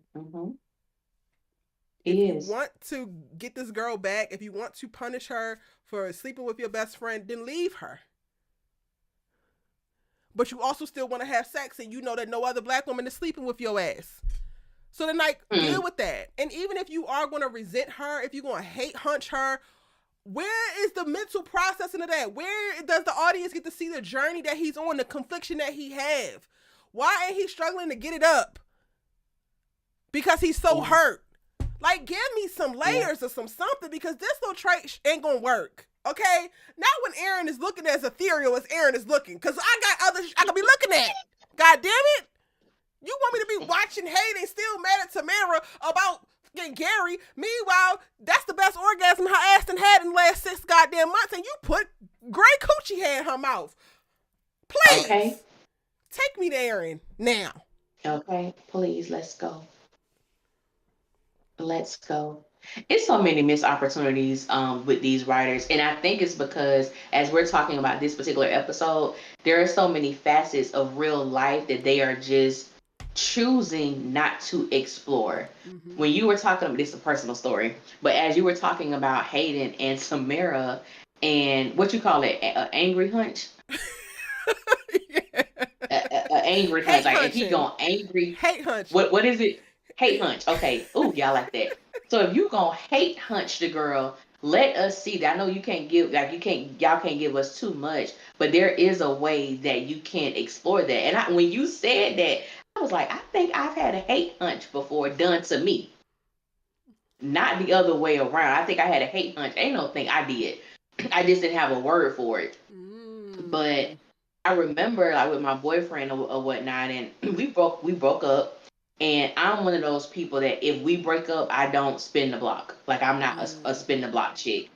But what happened was, we were young, and it was very difficult for us to um disconnect from each other emotionally and sexually. So even though we were not in a relationship anymore, we were still having sex. So the first time that we had sex after our breakup, which I initiated, and it was warranted and it was needed, the first time we had sex after that, it was like one of the worst sexual experiences of my life. Mm. Not that the act of it was bad, but it's the way he made me feel during and after. Like Mm. some of the things that he was saying, like I felt so disrespected and so dirty because he was saying things that he had never said to me before. Just words that he never used. I felt like a hoe. Like I felt disgusted, in the act. And it's like that's a real thing because he It was mad at me. is. Like we Yeah. were cool. Like, we were cool. Like, we had a good time before that. But it's like he was mad with me. He was angry. He was upset. He did not want us to break up. But it was the best thing for us to do. And though all of those emotions, like he was angry, and he demonstrated that in our first sexual experience after we broke up. But we did talk about it because I was like, I don't ever want to feel like that again, and we had sex like 3 more Mm. times after that. But the last time we both knew we can't do this anymore. That this is the last time. But that first time, honey, yeah, that was a hate hunch. Ooh. And it That was a hate hunch. happened. But They doesn't it mean it's happens. okay, but it happens. It's like, if you want Hayden to be harboring this hate, cool. Cool. He don't have no room to talk, but I get it. He human. But show us that. This little trite ass, call me Gary's name. I'm gonna choke you. Okay. Like, what? Hey, Erica James. Welcome in, boo. And yeah, Mimi Loves Peace called it out in the chat. Insecure season 2, episode 1. Reasonable Doubt. Jesus. Reasonable Doubt this last season. Old girl's husband pinned her ass up against that wall, gave her 4 strong pumps, and was like, I'm out. He's pissed. So did. Like, and you keep showing them hunch, but like it's the same thing, and they seemingly like they getting theirs, but then we get Tamara having this little backhanded comments about her not being actually satisfied. It's like, okay, so then do something with this. Y'all pissing me off, honestly. Like, I'm tired of begging y'all to do something with the material. You have plenty of material. You have amazing ass actors. Yes. What did I say? When the math don't be mathing, my ass gonna start subtracting. Yeah. Facts, man. Whew. That flashback season 2, episode 1, that just, baby, that scene is forever stuck in my head. I will never forget that. The first time, and yes, everybody, I saw Insecure way after it went off there. Don't come for me. But that episode, that moment there, I will never forget that. I felt. Ooh, Jesus. Okay, yeah. And it's like Hayden could go there. If Hayden want to make her feel like scum, if he want to make her feel worthless, not to say that I want a man to do this to her, but if we're going to tell the story of this man from his perspective, give him more to work with. Yeah. Yeah. Yeah. Is that everybody? I think that's everybody, girl. Thank God. Yes, we can get to what we need to get to. Y'all see how that man was leaning up against the damn door frame? Baby. Baby. Aaron Carter, you just... Ain't make no sense. For everybody who is still struggling with getting on the Aaron Carter train, what is the problem? What's the problem? Allie, I didn't tell you this, but I meant to tell you this, honey. Remember how I had left the footage from our talk when I was traveling? Yeah. I found out that I accidentally deleted it, so I don't actually have my talk. No. I cried about it. Y'all. So if that first part of the conversation, we need to try to go back and touch on it, but we could just do it over the course of these. Hopefully we get Aaron throughout the rest of the season, so we could just sprinkle it in. It's 100% my fault. Yeah. That talk was fucking amazing. I cannot find it anywhere, which leads me to believe I accidentally deleted it while I was moving around quickly and trying to reorganize footage. That's okay, honey. It happens. That will be the last time it happens, because I'll be damned. But yes. Yeah. Tracy B said that light on Aaron was ridiculous. Ooh. Black men know they be fine. My God. Baby. That ain't make no sense. Oh God. And it's the fact that in addition to Aaron, Kevin Walton, his spirit, his aura is really the type of man that I'm attracted to. I love smart men. I love men who are evolved, not perfect, but evolved. And, we can have certain conversations that sex don't have to be the focal point of the discussion. But with Aaron, I was figuring, this is how I knew I didn't trust Miss Lisa. When she was talking about Karen needing a babysitter or whatever, and she had reinforcement, I was like, is it Aaron? I said, but see, I don't even trust you to know for sure that it's him. Yep. So I dealt with that initially. I'm like, cause who the hell you finna have come over here and babysit this woman? I'm like, the only person I could think about was Aaron. But when she said Zach, I'll tell you one thing, Miss Lisa would have been balled up, forever thrown away. I was just praying. I said it's gonna be Aaron, but I'm just praying because I don't trust the ass either. I said it better not be Zachary Taylor. It better not be Zachary Taylor. Yeah. And baby, when that door opened, I said, "Look what the Lord has done." Yes, God. Thank you, Jesus. It was needed. It was needed because what better person? What better person? And I was just so happy because, again, I don't trust these writers either. But especially after last week and Karen expressing her emotional, the place she was emotionally with Aaron, her entire attitude towards him is so different. It's so different. It is so different.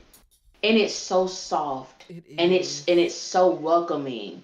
And I'm like, I love this. I don't care by no other couple on this show. This right here, I'm feeling this for so many reasons because I felt like and I had a lot of people, oh man, I had a lot of people in my DM that was like, well, before I get to that, I just enjoyed Karen's demeanor with him. Yeah. And or she was like, Aaron, my babysitter, and it was the way that she looked. I said, oh, she's happy about this. I said, oh, sis, happy that this is the person that's gonna be baby and sitting. She's finally where we want her to be, Lord. Thank you, Jesus.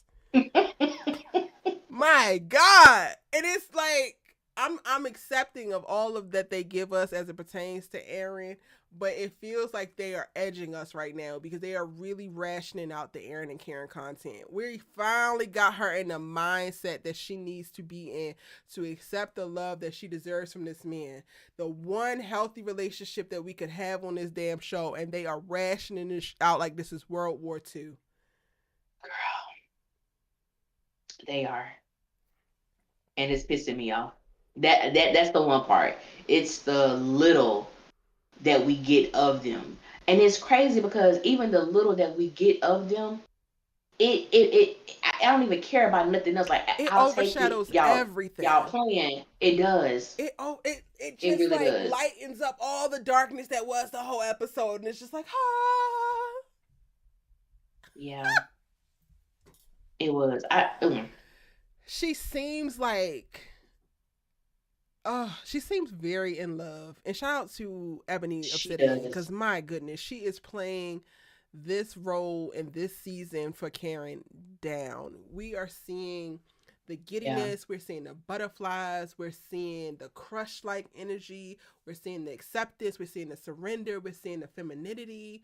Like we're seeing so many beautiful layers to Karen's character in making a decision. And I even like that they have him questioning, are you sure that you are accepting right now?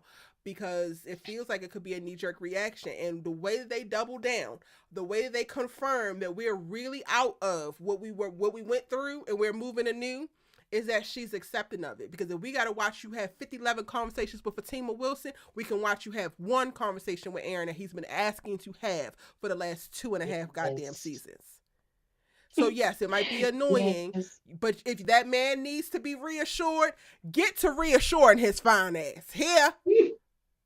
Get to reassuring. Rub on his head, put your fingers through his beard. I don't give a good goddamn what you do, Karen, but you get to goddamn reassuring because that's a good man, Savannah.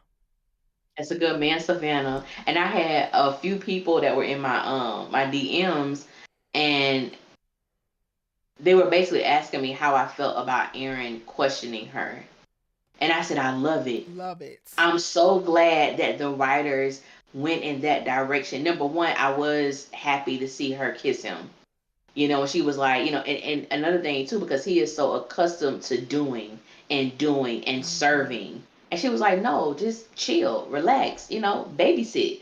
You know, and he was like, oh, you know, he was like, okay, what do you want to do? And she was like, this. And when she kissed him, I was like, that's right. I did enjoy it. Yes. And I also love the fact that he asked her because he needed to be sure. Because the last time we've seen any type of romantic anything with them, it was when Karen decided that she was basically putting a halt to their situation when the young lady Jennifer appeared. And I remember her so vividly telling Aaron, Aaron, I was just starting to open up. Like I was just starting to get to this place, and boom, I'm hit with something that pretty much reminds me of Zach. And I ain't trying to go through that. I ain't trying to do that. And then, when she just knew she was pregnant from Zach, and there was no need for Aaron to be around, and he told her, call me when you need me, and I'll be here for you. And it's been months since we've seen anything. So I appreciate the fact that Aaron needs to know for sure. I need to make sure that you're not, doing this because of what Zach has going on. And she was like, what about Zach? It didn't even feel like she was being combative about it. It almost felt like, I'm just tired of everybody bringing him up to me. Like, I want you. It ain't got nothing to do with him. And it's like the second time we've heard her say that, because she said it to her mom. And now, saying it to Aaron. So I was like, yeah, a conversation definitely needs to take place. I love the kids and I appreciated it, but I'm even more excited about what conversation is going to come now that we're here. Like for her to really tell him how she feels and what she wants. And so I do understand him being somewhat hesitant. I'm here for it. I'm not mad at him for doing what he did. I think some people, feel like his hesitancy was him not wanting to be with her. And I don't think that's ever been an issue. Never. He's always wanted to be with her. He just didn't want to compete with Zach, which he shouldn't have to. And he also wanted to do something that Fatima has yet to do for Zach, but alas. He wanted to give her space to heal, to grieve the loss of that relationship, and to be the woman that he knew that she would arrive at being when it was time. Yeah. Like, yes, he has needs, and yes, they have certain things, but he has always led with wanting to be the person to really support her through this decoupling process. So this feels like just another extension of that, of like, you're even more emotional now, you're even more hormonal now, you're at this very vulnerable place, you keep having these moments with Zach still, like he's still stressing you out, and yes, I did come to your defense about the mollywop his ass all up and through the hospital. We don't want you to be dealing with no hero syndrome. Like, when you come to me, I want to make sure that you're ready, because when I feel like Aaron is like, he want to be sure, because the next time he ain't letting you go and letting you off the hook that easy. So your ass better be sure, because when he jumps back in with you this time, it ain't gonna be no walking away. It ain't gonna be no, I'm not having this conversation. Ma'am, he might have a U-Haul outside right now. You're going to your forever home. The moment that you say, yes, it is you, it has always been you, and I don't see it for that goofy ass man no more. I've been waiting for you to say that. Our forever home is waiting. Like, that is the energy that Aaron gives me. It is never the case of him not wanting Karen or being over it or it being too late. Please. That's the energy that y'all's faves probably will give, not ours. Thanks. Finish, Yeah, it was. It's the I'm just happy. Erica, why am I taking shots at them people? I love it. I don't know. I love it because it's the truth, and also I'm looking forward to when this does happen. And I forget who I was talking to, or who was in my comments saying it. People can no longer blame Karen for anything. Ooh, you can't blame her because she got her own man. She got her own life, her own family over here. And yes, she does share a child with Zach, but the life that she's making has absolutely nothing to do with him. Just like the life that he's making with Fatima has absolutely nothing to do with Karen. And I'm so excited that we're going to get an opportunity to see that. Because I think it's been long overdue. Does the life that he's building with Fatima have nothing to do with Karen? Huh? Does the life that he's building with Fatima have nothing to do with Karen? I would say the life that the writers want us to believe.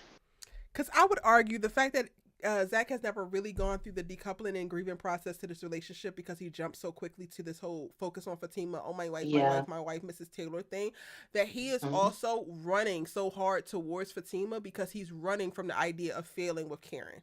So while Karen has done everything that she needed to do to heal, to grieve, fall down, make mistakes, heal, find somebody else that's actually better and move on and can actually build a life that's not a knee-jerk reaction to Zach, I would argue that a lot of what Zach is still doing is a knee-jerk reaction to Karen. Absolutely. I agree with it. Absolutely. That's why I feel like it's what the writers want us to believe, because I've always been, I have taken so much criticism, and I even think that was a part of in the first part of our conversation, And I talked about it too. Zach did what a lot of men do when you are kicked out of a house and you don't have one to go to. You ain't got no mama to go to, no daddy to go to, no siblings to go to. You go get you some new coochie that you can slide up in and hope that you can stay there. And that's exactly what happened. And so for me, even, I don't give a damn about people, having Zach and Fatima as their favorite. The truth is the truth. Yeah, they are engaged now, but let's deal with how we even got to this place. Mm-hmm. Zach needed a place to stay. He was sliding up in Fatima the second day he knew her. Oh, you can stay here. She look how she look. Oh, you can stay here. Oh, I'm gonna give you the company truck, baby. How good was that penis? Cause I ain't never had nothing no good. I'm giving you a key to my house and what? But that's, what I'm saying, but that's what she did. And a lot of times when men are in that position and they can't provide, they feel like the least they can do is serve you up some good hard penis every night. Mm-hmm. And that's what we were seeing with Fatima and Zach. That's why the first couple of seasons of them being together, it was so heavily, fixated on sex with them. Mm-hmm. And that's just what it was. And I believe the moment that Zach really knows that Karen and Aaron are a couple or they're moving in together, whatever, we're going to see a response from him that's going to show me and prove to me that it ain't what everybody think it is with him and Fatima. And y'all, we gonna go back to Aaron and Karen soon, I promise. But I want to get this off because I came across this point today, and it immediately made me think about the Fatima relationship. I was on TikTok and someone said, "Don't ever get confused. Someone being in love with how you make them feel versus being in love with you." And I immediately thought about Fatima because Zach is running around here. I love you. I love you. I love you to Fatima. You love that she provided you with a place to stay. You love that she affirms you even amongst your bullshit. You love that she is the damn firefighter to every fire that you keep setting and people set in your life because you have chaotic ass energy and can't seem to make good decisions. You love that you get to feel like a man standing next to her because she dims her light, plays down, and has diminished her whole individuality just so that she can identify with this relationship and prop your ass up. You love her sacrificing everything that she has to prop you up. You love sliding up in her. You love maybe the head. You love the idea of the perception that you now have standing next to her, but you have yet to show us at any given point that you actually love Fatima, because loving Fatima looks a lot different than loving the things that Fatima does for you. That's a fact. That is a fact. I agree with all of that. That's why, we stand, with a bullseye on our back. When we say, is Zach really over Karen? When we've had made those videos, talked about, that being the topic of discussion for our videos, is he really? Because the moment that Karen walked in his house, baby, and saw that bonsai tree and that desk, I don't know, baby, who was you creating this house for, Zach? Yeah. Because the bonsai tree was Karen's, and the desk was the same desk you made for Karen. What's going on? The copy and paste don't give love, baby. The copy and paste gives you taking steps and you doing things that you believe you should do, or the man that you wish you would do. Not tailoring anything to this actual woman that you're with. Because no matter how much Fatima and Karen are actually alike, which they do have a lot of similar characteristics, they are still two different individuals, but you should be approaching the relationships differently. And that's red flag number one, in that you are not actually approaching the relationships differently. And I'm sorry, y'all, him not sticking parts of him and the parts of other women is not enough of a difference to say that he's approaching this relationship differently. Can we talk about that though? Because it's in my comments and it's in your comments. Well, at least he's not cheating on Fatima. Ooh. When Erica and I have, I'm gonna say debates with some people in the comment section, or people are giving their opinion when we talk about Zach and Karen, the one thing that people say is that, well, at least he's not cheating on Fatima, as if everything else that he's doing doesn't matter because he has not penetrated another woman. And it goes to show how much people are willing to accept from someone just as long as you don't cheat on me. So you can embarrass me, you can not uplift me.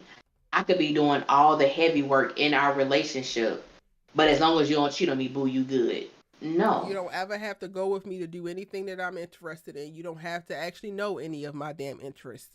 All you have to do is lay good dick and not give the dick to any other woman. That's all? Yeah. That's it? And I think that was part of the first part of the conversation too, where we broke down Yes. what Zach actually told Fatima about her as a person. Mm-hmm. Basically telling her, I don't give, girl, all that stuff that makes up you, that form and fashions you as the woman that you are, that ain't nothing. All you need for me to do is blow your back out. You need that thug love. So he's already told us, as long as I'm pleasing you, that other stuff about you, baby, that don't matter. Which, when we look at Karen and Aaron, and I think the one thing I think we both have done in such a great way, in an uplifting way, is that Aaron met Karen during a time where she was uncoupling from Zach in every possible way, physically, sexually, emotionally, all of that. And Aaron was compassionate and had grace for her during that time. And it's very rare that we see a man willing to do that, understand his position, even when they had sex for the first time.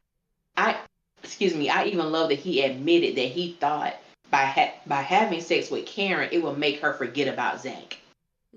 Like, even for him dealing with his own motives and intentions, like, that takes a lot for somebody to be that honest about what we've done, what I was trying to do with that. And I feel like I may have messed up things more, than making them better. So even having that conversation and seeing where we are now, even going to the letters and her admitting, because a lot of people love to say that Karen don't like Aaron, Karen don't love Aaron. She was very explicit in her letters, and she talked about how she really really loves him, but she wasn't in love with him. And I thought that was valid.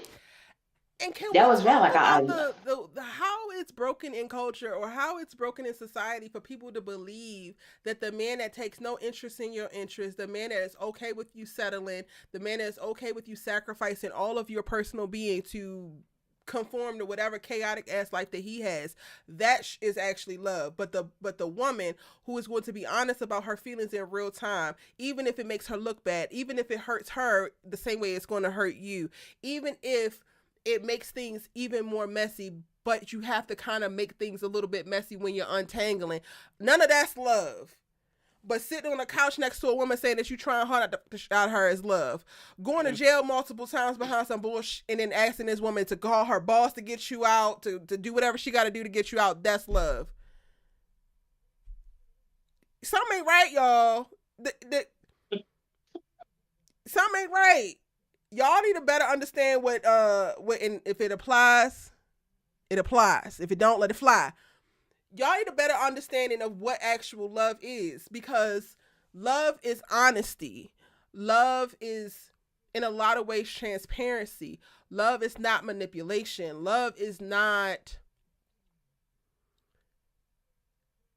it's not selfish in the ways that we have seen it play out within this show. And for all the people who still struggle, and I wish some of them were in here tonight, but I haven't seen any Aaron slander yet. Please post it, because like I said, me and Ellie did talk about this, but I dropped the ball. Let's talk about it again. But Aaron has gone above and beyond to give such beautiful examples of what actual love is. And Zach has literally been the counterpoint to all of that. And for whatever reason, the majority of the fandom is convinced that Zach really loves Fatima, but Aaron and Karen don't love each other. It's wild to me. Mm-hmm. It is wild. I would love to hear a deeper explanation, not just like the surface stuff we normally see in our comment section, but if someone really feels that way. And I think it is sad, and it plays into a lot of propaganda as far as what love is, and love can look differently to different people, and I get that. But it's like, Zach loves Fatima. Okay. How do you know that? Because he says it. What does he do to prove or to demonstrate that he loves her? And we talked about this too, as far as in the first part of the conversation, even with Karen, when people say, "Oh, she never really liked him," and she was just, we literally saw this woman by damn near fall in love with him in season 2. And the things that Karen, the sacrifices, which I'm gonna say a sacrifice, if you used to having sex and you're with someone who's, practicing abstinence or celibacy, he's celibate, and you're trying to go in that same direction, even trying to get close to the first lady or have a conversation with her as to how she was able to hold out until she got married. And of course, they shifted that whole storyline. But the way that we saw Karen moving and maneuvering, it was very evident that Aaron was definitely finding a place in her heart, a permanent place in her heart. With everything, the way she was able to talk to him about certain things with Andi and Gary, and just the way she was able to be vulnerable with him. And I remember it was the episode where she left Andi house after she tried to put that man rain down the sink, and she called Aaron, and he was like, whatever you're feeling, just hold it and wait till I get there and we'll talk about it. Baby, what?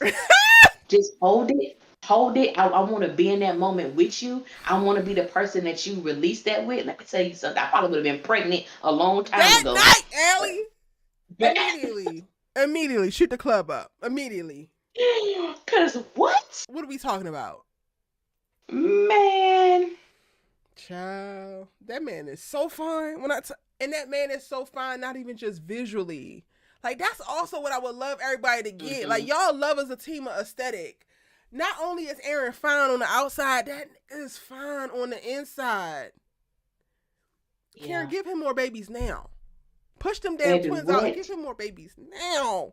For everything. Give him a baby for wanting you to hold it and release it to him. Give him a baby for drawing that portrait of you that actually was a letter. It was written in words and it formed a picture. Baby, give him a baby for that. Give him a baby for when you wrote them letters and the very next day he was at your house fixing you dinner. Baby, give him all the babies that he wants. Babies. Because he can afford them.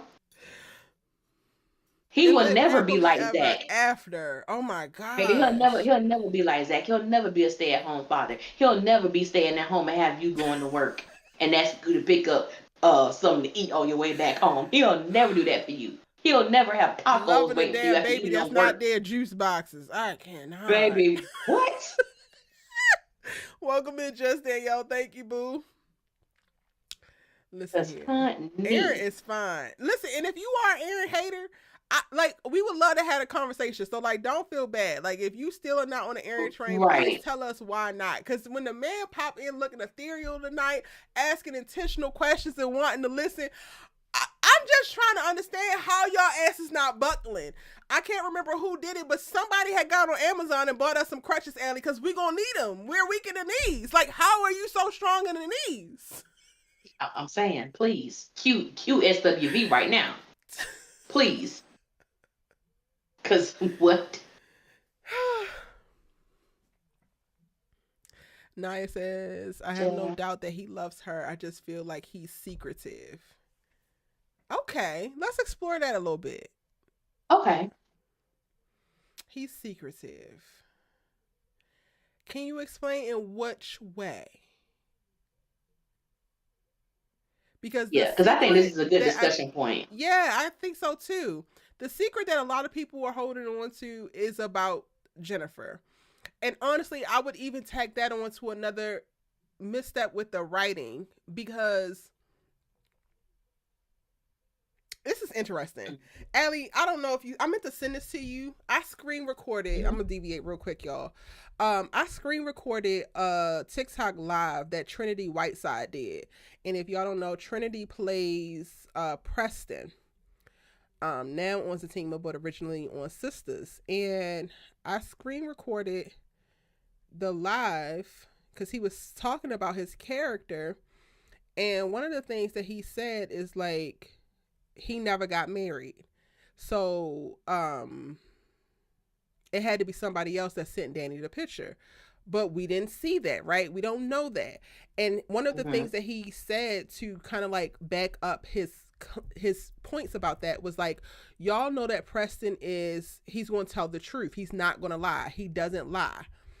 And because I think I put in the chat of the 6 O'clock Live, I was like, he lost me when he gave her the ultimatum. And he responded to that, but I don't remember exactly what he said, so I'm trying to pull it up. But I brought that up specifically because I think that this is a moment that Aaron has as well. Like, Trinity was speaking to him wanting to come back to Sistas specifically to really wrap up the Danny and Preston storyline, like have them run into each other and clear some of those things up. I feel like the whole Aaron and Jennifer thing is something that could have that actually going on as well, because we got the actor over here saying that his character is 100% truthful. His character never even married this lady, so that's either a doctored photo or it is a doctored photo sent by somebody else, but we never get the continuation of that storyline because we never got anything else with Jennifer. They leave us in a place to assume like, oh, he was being shady about this woman, but that could be an actual explanation to what happened, but we don't have that. And I personally, because we have had so much other evidence of Aaron really being a stand-up guy, an exceptional guy, especially given the echelon of men that we get in this world, period, I can give him the Jennifer thing. That is something that I can go ahead and like, you know what? I'm gonna chalk it up to the game. So if we're saying that the Jennifer thing is secretive, then that could be partially one thing that you charge to the character of Aaron, but it needs to also be partially charged to the writers because we never got them continuing the storyline at all. Not even him trying to hide it, because even his follow-ups has been, can we talk about her? Can we talk about her? Can we talk about her? To which Karen was like, no. That's true. That's true. That's how I feel about that character, that entire situation. And for those of us who have been with Sistas for a long time, we know that they will create something for something. Not just like they created for Zach to come to Karen's salon so they can have sex so she can be pregnant by him and Aaron. They will create, there was no reason for Zach to be there, but they will create something for something. They needed to create distance from Aaron and Karen, so you create this woman, this situation. And even going back to what you said, Erica, because when homegirl left, Aaron got in his truck and said that he was going to the police station to file a police report. And then when Karen got home, he was waiting for her because he wanted to talk about the situation. And she let him know that when she's ready, then she will make contact with him to talk about it. But the audience, we have not been privy to that conversation, or even if they had that conversation. So I think people are taking one instance to say that he's a secretive person, when I do not believe he's a secretive person.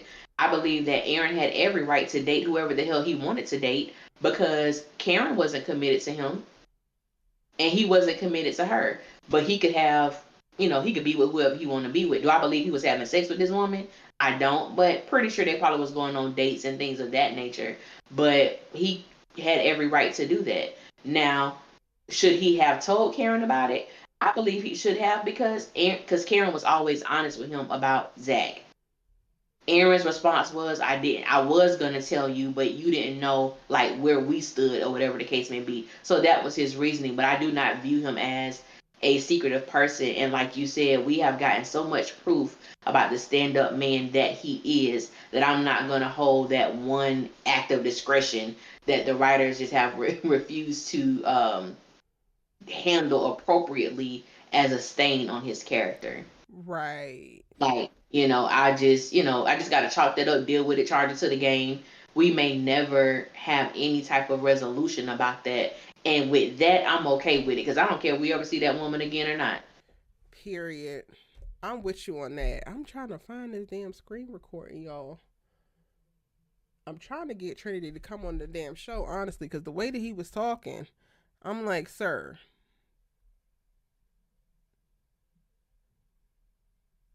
But yeah, that's my thought on that. Naya says that I'm not sure if it's the writing or what, but it always seems as though right when we're getting to know him, something pops up.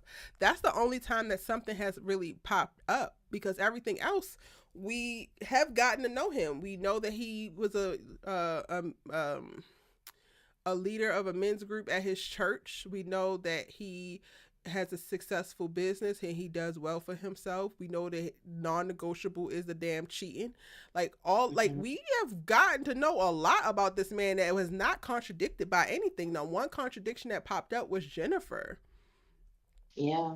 Like the night he showed up at Karen's house drunk. Granted, there was a fight and he didn't get to see Karen, but the point is going there while drunk. What was that? I think this is interesting. And I'm so glad that you're saying these points. So I don't want you to get um dissuaded, disinterested. I don't know the word I'm looking for. Disinterested in continuing to provide your points, because this is us discussing it. I don't want you to feel like the pushback is like me being combative at all, because this again is a dialogue. But I think that there's something to be said about the varying expectations that we place on varying people. So like we can set the bar hella low for Zach. Zach can go to jail 16 times. Zach can call Fatima a bitch, but nobody else can call her a bitch. Zach can yank on Karen, but that's not domestic violence.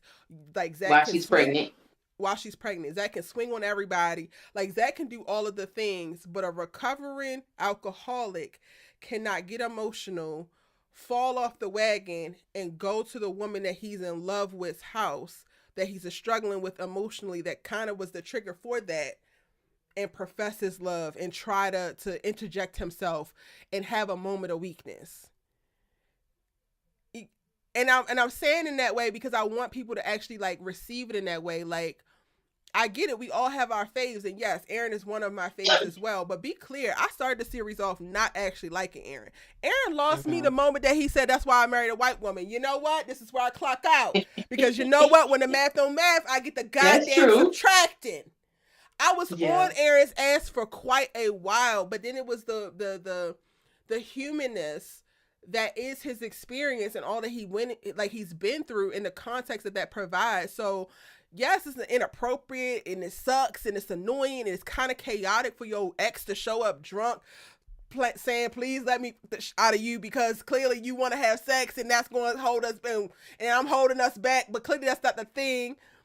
Like, I can actually forgive that because it's all coming from a place of genuine ass desire, genuinely wanting to be with me and feeling inadequate, feeling like you can't do enough, feeling like you want to stick to your things, but then you also still have your stuff. Like, be clear, Aaron isn't a perfect man. He's just a dope ass one. And he's damn sure as close as we gonna get to perfect in this damn universe. So I think that there's something to be said about people needing to give Aaron, even I would say 25% as much grace as y'all give Zach. Because between the Jennifer and him showing up drunk, that is 2 transgressions over the course of 8 seasons. And we have watched Zach go to jail 3 times. We have watched him call women bitches. We have watched him struggle with maintaining sexual discipline, even though he ain't stick the tip in. He still done said some untoward things. Like, we have watched him do so many things, and it's easy to like apologize away that or to give him grace because he trying and he growing. But because Aaron started at a place that's higher than Zach or more composed than Zach or more mature than Zach, he don't get any grace, but then Zach gets it all because he started in a gutter. I don't know. I don't like it. Yvonne said, "She ain't lying, y'all. Erica did not like it. I would not let it go." At least that's the one thing that y'all can say about me. My ass is consistent. I am consistent. I was not letting it go. Like, all you got to tell me is that you prefer white women and we don't ever got to speak again. You lucky I ain't swing on you. That's the energy that I had for quite a while. Like, Aaron quite literally wore me down. That's a fact. I've always been here for Aaron. I've always, even with that comment about the white woman, I said, "That wait a minute, light bright, wait a minute." But the thing that won me over from Aaron that episode was that it's the fact that he sincerely apologized. It didn't take, and I'm one of those people, like, your truth is your truth, but when you can like sincerely apologize for something where it didn't take him days to realize that he made a mistake or that he made an error, he knew what he did was wrong and he instantly corrected it. And when he got in Karen's car and they had that little when they were introducing themselves, I said, that's who she gonna end with. That's who she gonna end up with. I said that, what was that, episode 2?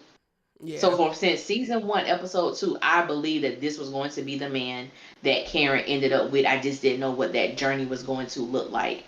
I also believe that people have an issue with Aaron just in general because he considers himself a man of God as well. So the expectation of him, which I think this is good to have this conversation, because when someone considers themselves a man of God or a woman of God, people automatically place them on a pedestal that they don't deserve to be on. Yeah. At all. And I know for me, I've dealt with the church and things of that nature. And I maybe one day I'll go in detail and share my story. But at one part of my life, I was a licensed minister. I Really? don't share that. Yeah, so that's why I was like, one day I probably will share that story of mine. It's long and very hurtful. However, that was my life at one point, and people will place you on a pedestal, and you don't belong there just because I love God, just because I want to honor my life with the principles of God. That I'm not perfect. Yeah. I'm going to disappoint you. I'm going to do something, say something that you may feel, oh, no woman of God would do that. I'm human. I'm absolutely human. I'm going to do something that and you catch me on the wrong day, I will cuss you out. Ooh. You catch me on the wrong day, I probably will put hands on you. I don't want to, but I'm not beneath it. I'm not beneath it. But that's another part of my life. But anyway, but even now, like people who knew me from back then, and they see me now. Oh, I may say a cuss word here and there. Oh my God, man, get out of here with that. So with Aaron, I feel that whatever he does, it is magnified because he presents himself as someone that has a higher standard, for his life. People were coming at him because he even knew Gary. Oh, well, he friends with Gary. He never said that he was friends with Gary. He said that he I was am the leader people. of a men's group that Gary was a part of. I am people because birds of a feather flock together. And when he was going a little bit too hard and was supporting that goofy ass wedding, I said, "See, this is He why he, I he should have stuck with was the damn." When he made the white he woman comment, I should have already known. I should have he known. was he was doing it, and in my mind, I'm just like, okay, now that's the part where I don't understand. And my thinking and what I thought was he doesn't really know Gary. Mm, There is no possible way that he really knows Gary and know the things that Gary is doing. I don't believe that Aaron would support that at all. If yeah. he really knew the stuff that Gary was doing. I just don't believe that. But I do believe that, like, I understand why people may feel the way that they feel, but like you stated, I want people to, the same type of grace that people give Zach, give the same grace to Aaron, if you choose to. Or if this is a man who, which I love, they gave him that thorn in his side of alcoholism. Yeah. That's always going to be something that he has to war with and choose not to indulge. And even going back to the Naia, when she talked about when he showed up to Karen's house drunk. And I want to talk about that moment in time because this happened, I believe, right before the fire. And a couple episodes before that, you got Aaron laying in Karen's bed and she's telling this man that she loves him. And in a blink of an eye, you act like this man don't even exist. Mm, So there was a couple times where Karen, I was like, Aaron, leave her alone, baby, because right now you don't even need to get your feelings involved with that because it was like one moment the switch was up, the next moment it was down. And when you're dealing with someone who's obviously in love with you and may feel like you are playing with their emotions and that's his vice, he may go to that. So I have grace for people, when you are struggling and you're trying not to indulge in something that is harmful to you. We're gonna fall at times. Like that's just what it is. We're going to fall, not to make an excuse, but that we all could just be a little bit more gracious in how we handle, anybody. Because if we can, people can give all this grace to Zach, who has done some foul things, said some horrible things. With Aaron, he did much. period. He did much, in my opinion. In my opinion, but I love Naya that you are making these statements because a lot of people do feel this way. Yeah. And even and that was like what you said. That wasn't even like the stuff that me and Erica get. Oh, Hello. it's crazy. Y'all would think It's that this would be the wild. devil incarnate. I'm like, damn.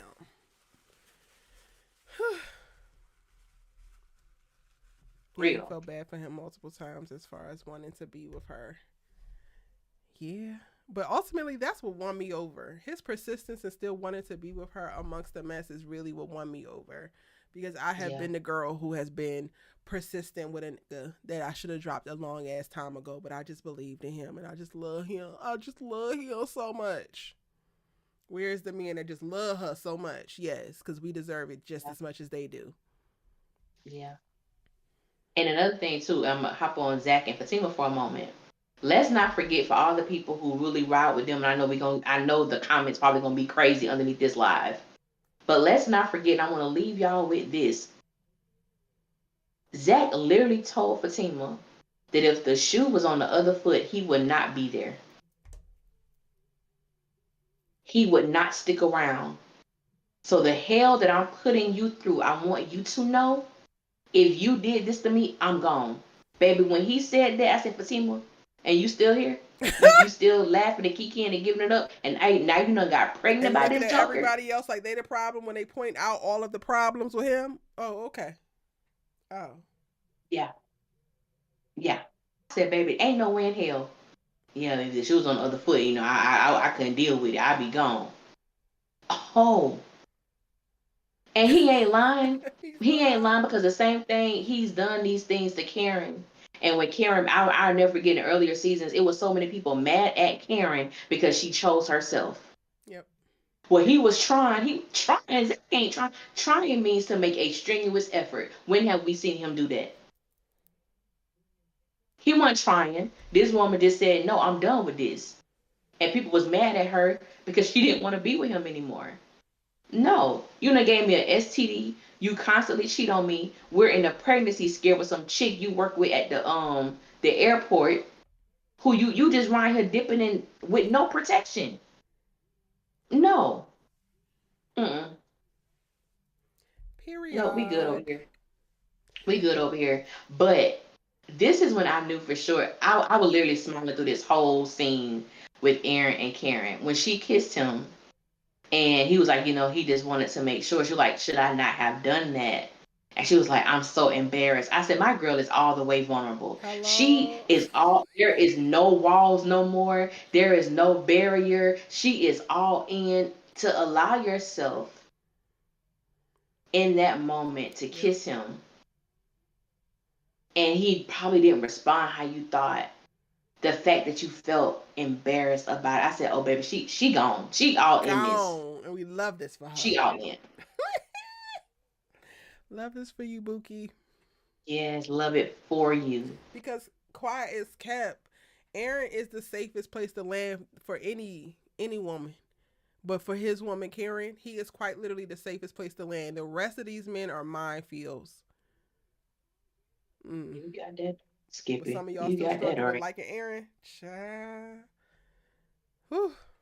I don't know how. I really don't know how. I don't. But I'm up for the conversation. I love it. Like, I know some people feel like he pop up too much. I was on that bandwagon too. Like, Aaron, you come on now. You was. And I was Come just on. like, my little fucking toxic ass just like pop up on my ass. That's how Like, I I know it's don't real. mind. Yeah, like, I don't mind, like, okay, I'm surprised you for lunch or something like that. Okay, cool. But it was in those moments where Karen said she needed space. And then he pop up the next day, like, okay, she did say she needed a little space, boo. So just give her 2 days. If you gonna pop up, give her 2 days. Mm-hmm. Don't pop up the next day. Like, it's okay. But I have loved their journey because I love the flawed Yes. journey that this has been. I love it, and to see this man, I'm so happy for him too. To get the woman that he wanted, the woman who he believed that God showed him from the very beginning was gonna be his wife, and he believed that, and he been rocking with it ever since. Ever since, We love a man who understands conviction. baby, Why is he so fine? baby. And the beauty in this, it just, and to women too. I'm not telling nobody to settle for less or anything like that. But there are times we miss out on some great friendships. I'm just saying, like with the opposite sex or whatever, or in general with anybody, we will miss out on something great because it doesn't come in the package in which we feel it should be in. We can mess up or miss the person that I would have had a great relationship with, a great life with, because nah, girl, he I don't like that. And it's like, well, did you talk to him about it? Did you let him know what you didn't like? Or maybe there could be a compromise. Like, don't allow certain things to hinder you from, capturing that love that you want. And I'm talking to myself as well. But just in general, or I've been there before where I would have missed out on something because it didn't come in the package that I wanted. Or what was pleasing to my flesh, or whatever the case may be. And or not, girl, I'm short. Like, girl, I don't want no short dude. I don't need nothing like that. But baby, it was just short dude. So glad I didn't allow that vain mindset to keep me from and even though nothing really grew from that, he became a good friend. So I'm grateful, for the people that I have met in my life. So just don't sell yourself short. Period. Like, that's all. That's my whole point. Just don't sell yourself short. Period. I love that. All right. Anything else we missed, y'all, that we need to get to? Hold on, I can't hear. Hold on. Hold on, my headphones. I think we got everything. I'm trying to go through the comments to see if we missed anything. Wait, what you say, Abby? Oh, I was saying I was going through the comments to see if we missed anything. Anything else y'all wanted to elaborate on? Anything we missed? Let us know in the chat. Y'all probably can't even hear me. Speak now or forever hold y'all's peace. Or forever until next week, hold y'all's peace. What we miss? I think we touched on everything. Can you say steadfast? That is Aaron. Yes, Vaughn. He's always stood 10 toes down for caring for day Always. one. Always. Yep. Anything else that we missed, y'all? Anything else that we need to go into further depth about? Any thoughts that y'all want to get off?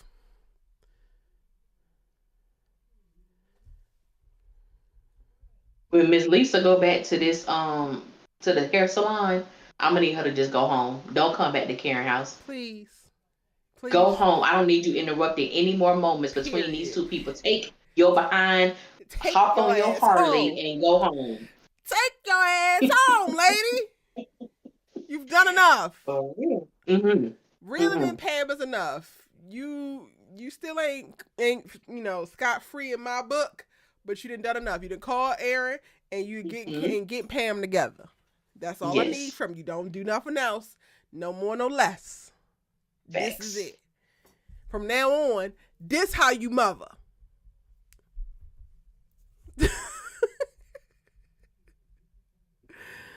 Oh, goodness. Karen Newzak wasn't... Yeah, but she also...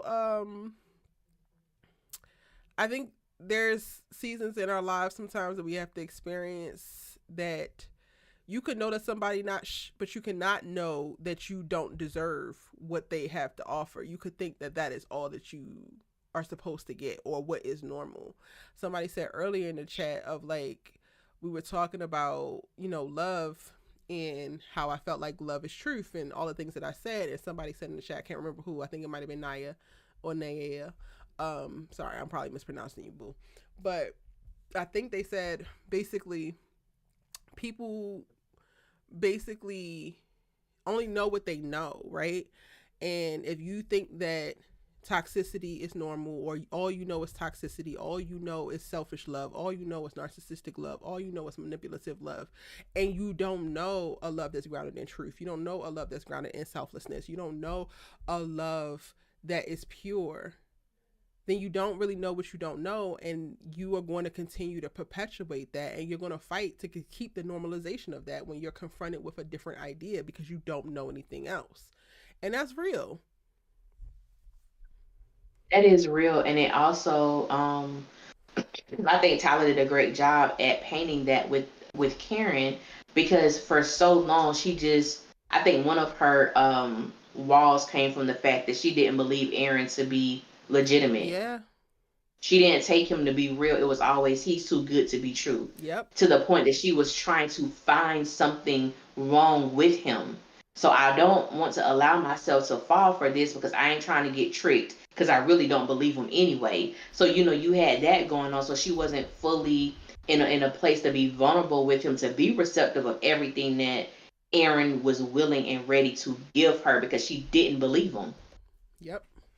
She just didn't believe it. And so I think a lot of people experience that, especially like you said, when you've only experienced toxicity, when you've only experienced a love that, where someone took advantage of you and, told you, probably said all kind of crazy things to you. And then you find someone else who is saying everything contrary to what you've been told, contrary to what you felt. And another thing I think that made it even harder for Karen is that she told Aaron that he was basically, Zach was like you in the beginning. Mm-hmm. So it's almost like, wait a minute, this deja vu, this the same stuff that Zach used to do. Now the end result wasn't what I thought. Yeah. And I don't want this to happen, with you. So I think that Tyler did a great job in that aspect. Tyler really was really doing his big one with Karen and Aaron until he bumped his head at the end of season 2.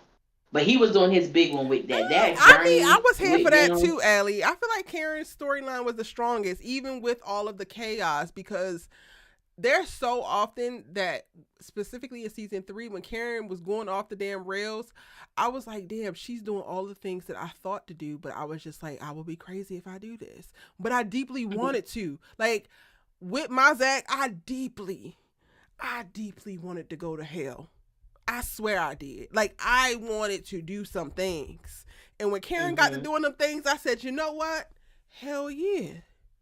Hell yeah. Because we be thinking it. And I think that all of that was, again, justice for where she was at, in her feminine rage, and all of what he was actually cooking up. Like he like you said, did his big one when it came to like telling that particular story, because you get invested in this idea of a man, you fall for this man, and it's supposed to be it. And then also, so many of us have been indoctrinated into like, love is hard, and it is stress, and it is this, and it is that, and you have to fight for it because that's what we saw. That we just start to go with things. I know, like, specifically with my Zach, I fought for a long time because I thought that I needed to be a ride or die. We pedestalize a ride or die. So, like, bitch, what are you doing not trying to ride or die? Being a simple hoe? No, I ain't a simple hoe, so I'm a ride or die.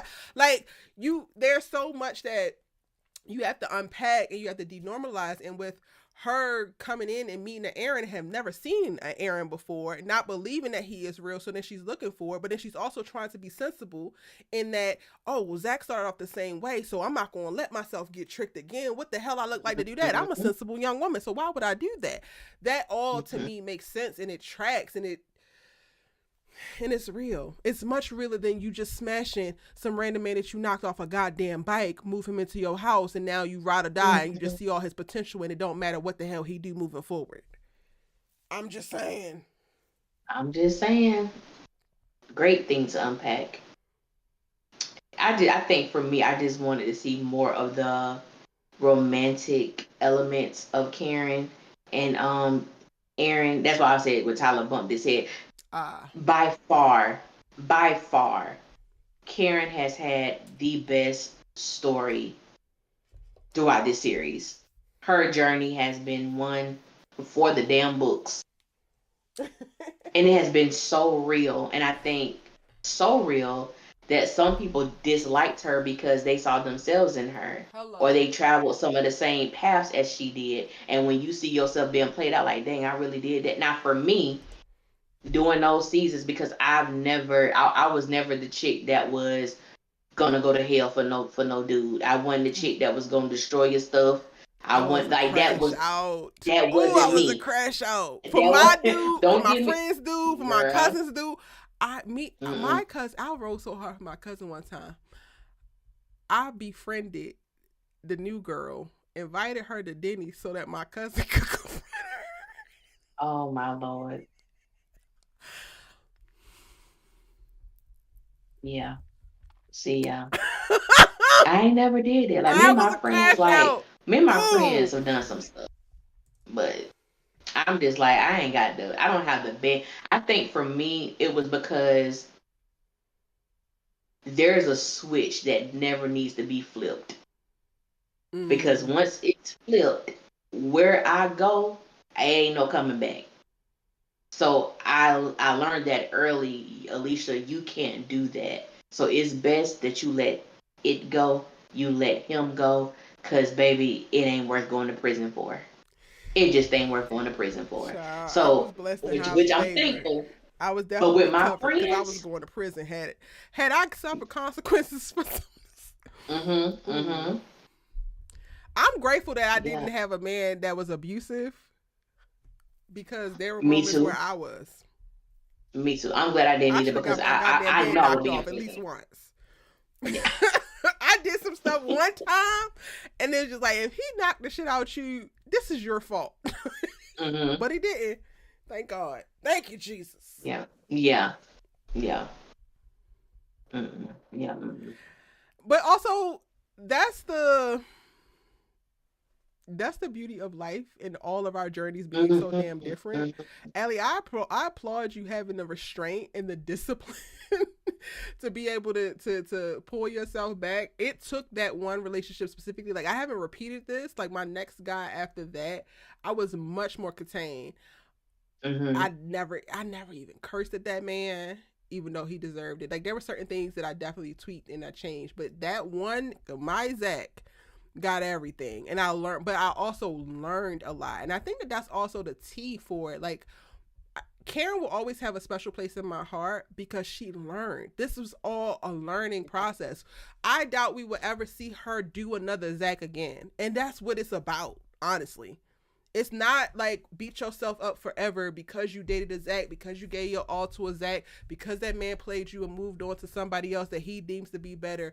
Because quiet as kept, she's winning in the end because she's going to be walking into a healthy, well-adjusted, supportive ass relationship as her best self with a man who is operating as his best self. And Zach is still operating very low vibrationally, trying to play husband, trying to play daddy, trying to play leader of a damn household that is running amok. This shit is chaotic. And I'll take that any day. I will take where I'm at now. I will take what I did in my 20s for what I know now and how I move now and the amount of respect that I come in, the standards that I hold. All of that took me going through those things to get that. So I eat it. I'm fine with it. I only had to go through it with one. I only had to kick one nigga in the chest Spartan style. I will take it. I will take it. Yeah. Yeah. And that's the beauty of, I think that's such a beautiful journey. Even though my stuff wasn't violent or anything like that, I was still 20. Like, I was still young and doing some things. So, you get to the point where you drop off the toxicity, where the morals and values and just your outlook on life changes as you get older or mature or go through different experiences. And I think for me, when it comes to where we are seeing Karen at now, it's such a moving feeling to watch, because for so long we've had to watch her go through this journey.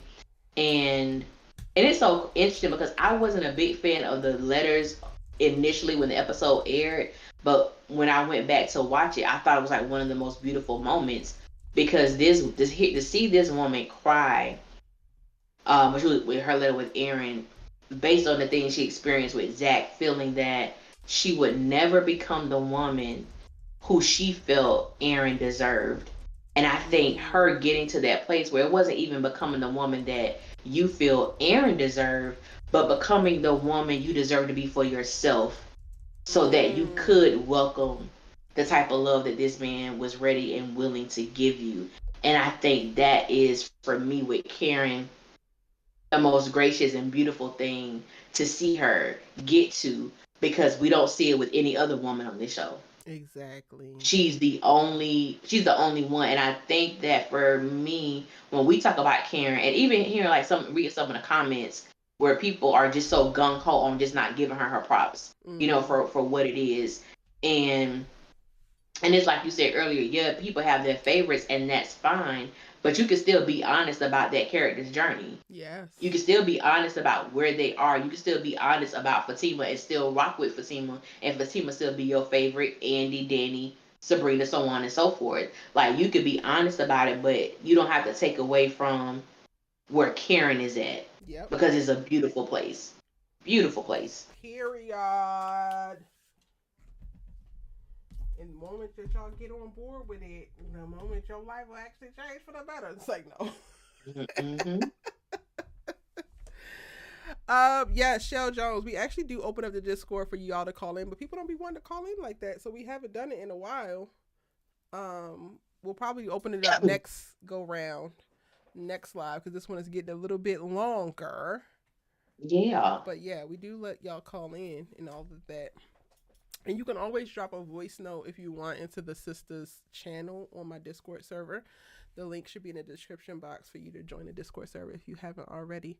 The letters was the best part of that season for me. I love the letters. I will never not love the letters. But I'm a person who just really appreciates people opening up and being honest. And I think that the bravery that comes from that is transformative. I think the walking into vulnerability can be so transformative, because it's one thing to process your feelings internally, but then to put it out for other people to consume, and you don't know what you're going to get back in response.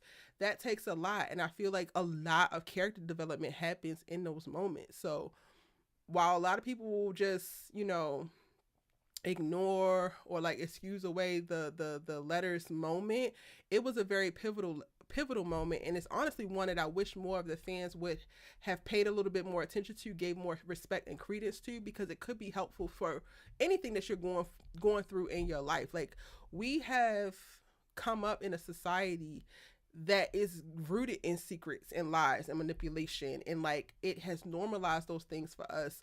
So getting to a place where you are so grounded in your own truth, you can talk to yourself, but then actually listen, and then use the information that you have and give it to the people who quote unquote love you, in order to help y'all better be in relation to one another, and them to show up for you, and you to either show up for them or communicate that you can't show up for them. Again, it could do nothing but actually help you. So I wish that more people didn't miss the damn train as it came with those damn letters, but those will forever be top 10, top 5, hell, in the storyline canon of Sistas in the Tyler Perry's universe, because that was really, really powerful. It was. It was really powerful. I encourage everybody to go back and watch it. Like, if it's been a minute, like, just go back and revisit that, because those letters were powerful. I think a lot of people missed it because they just felt like Karen was trying to take cheap shots at Zach, and that's not what it was.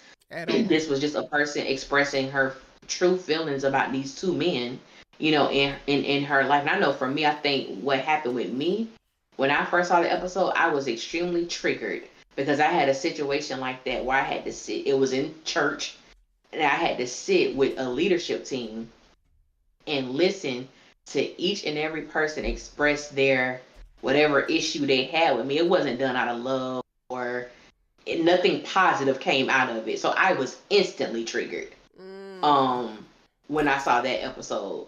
And I had to, like I said, after I dealt with the feelings I was still holding on to concerning that situation, and I dealt with it. And when I went back, I think I even cried when I went back and watched it, because, as you stated, she was so vulnerable, and it wasn't about trying to hurt anybody.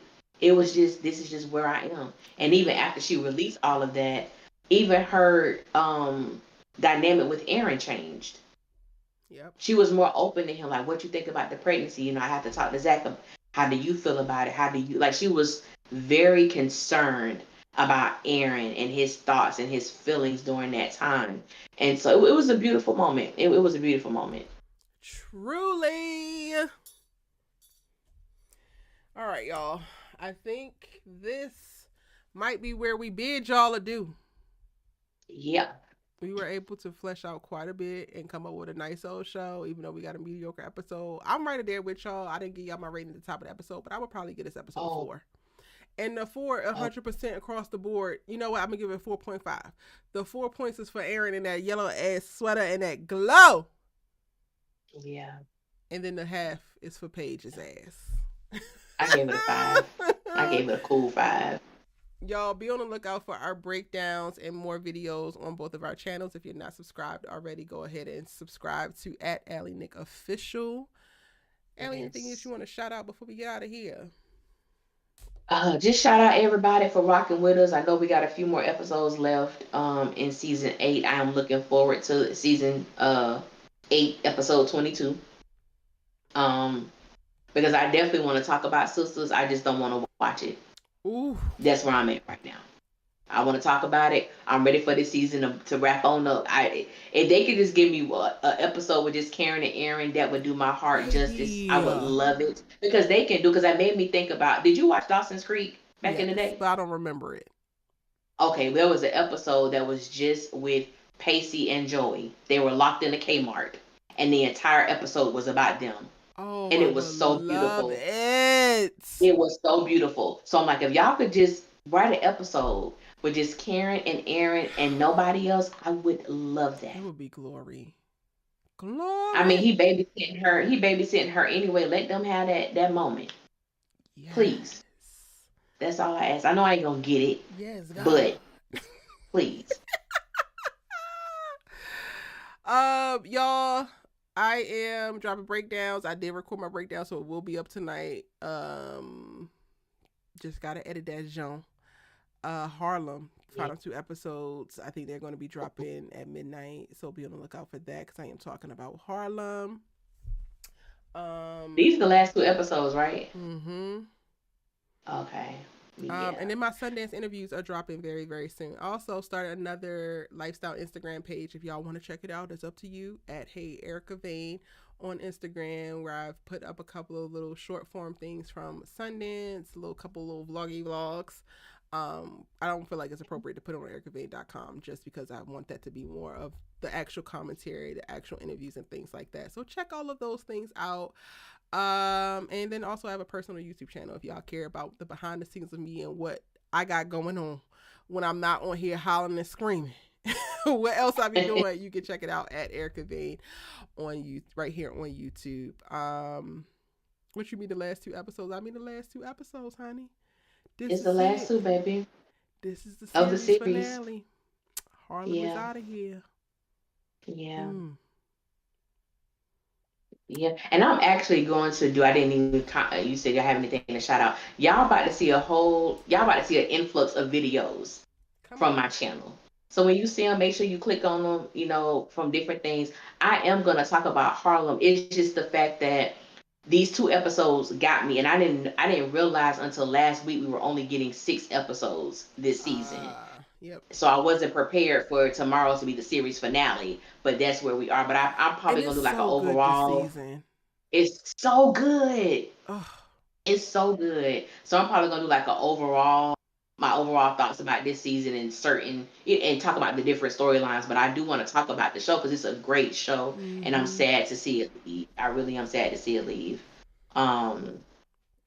Yeah. So y'all just look out, and I want to get more personal. With y'all with some of the content that I do put out, but y'all will see all that stuff up and coming. So y'all just be on the lookout for that. Yes. And with that said, we're gonna go ahead and get out of here. We'll see y'all next week.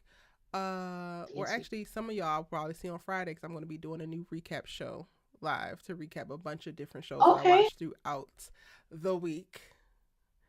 But yeah. Good night. Good night, y'all.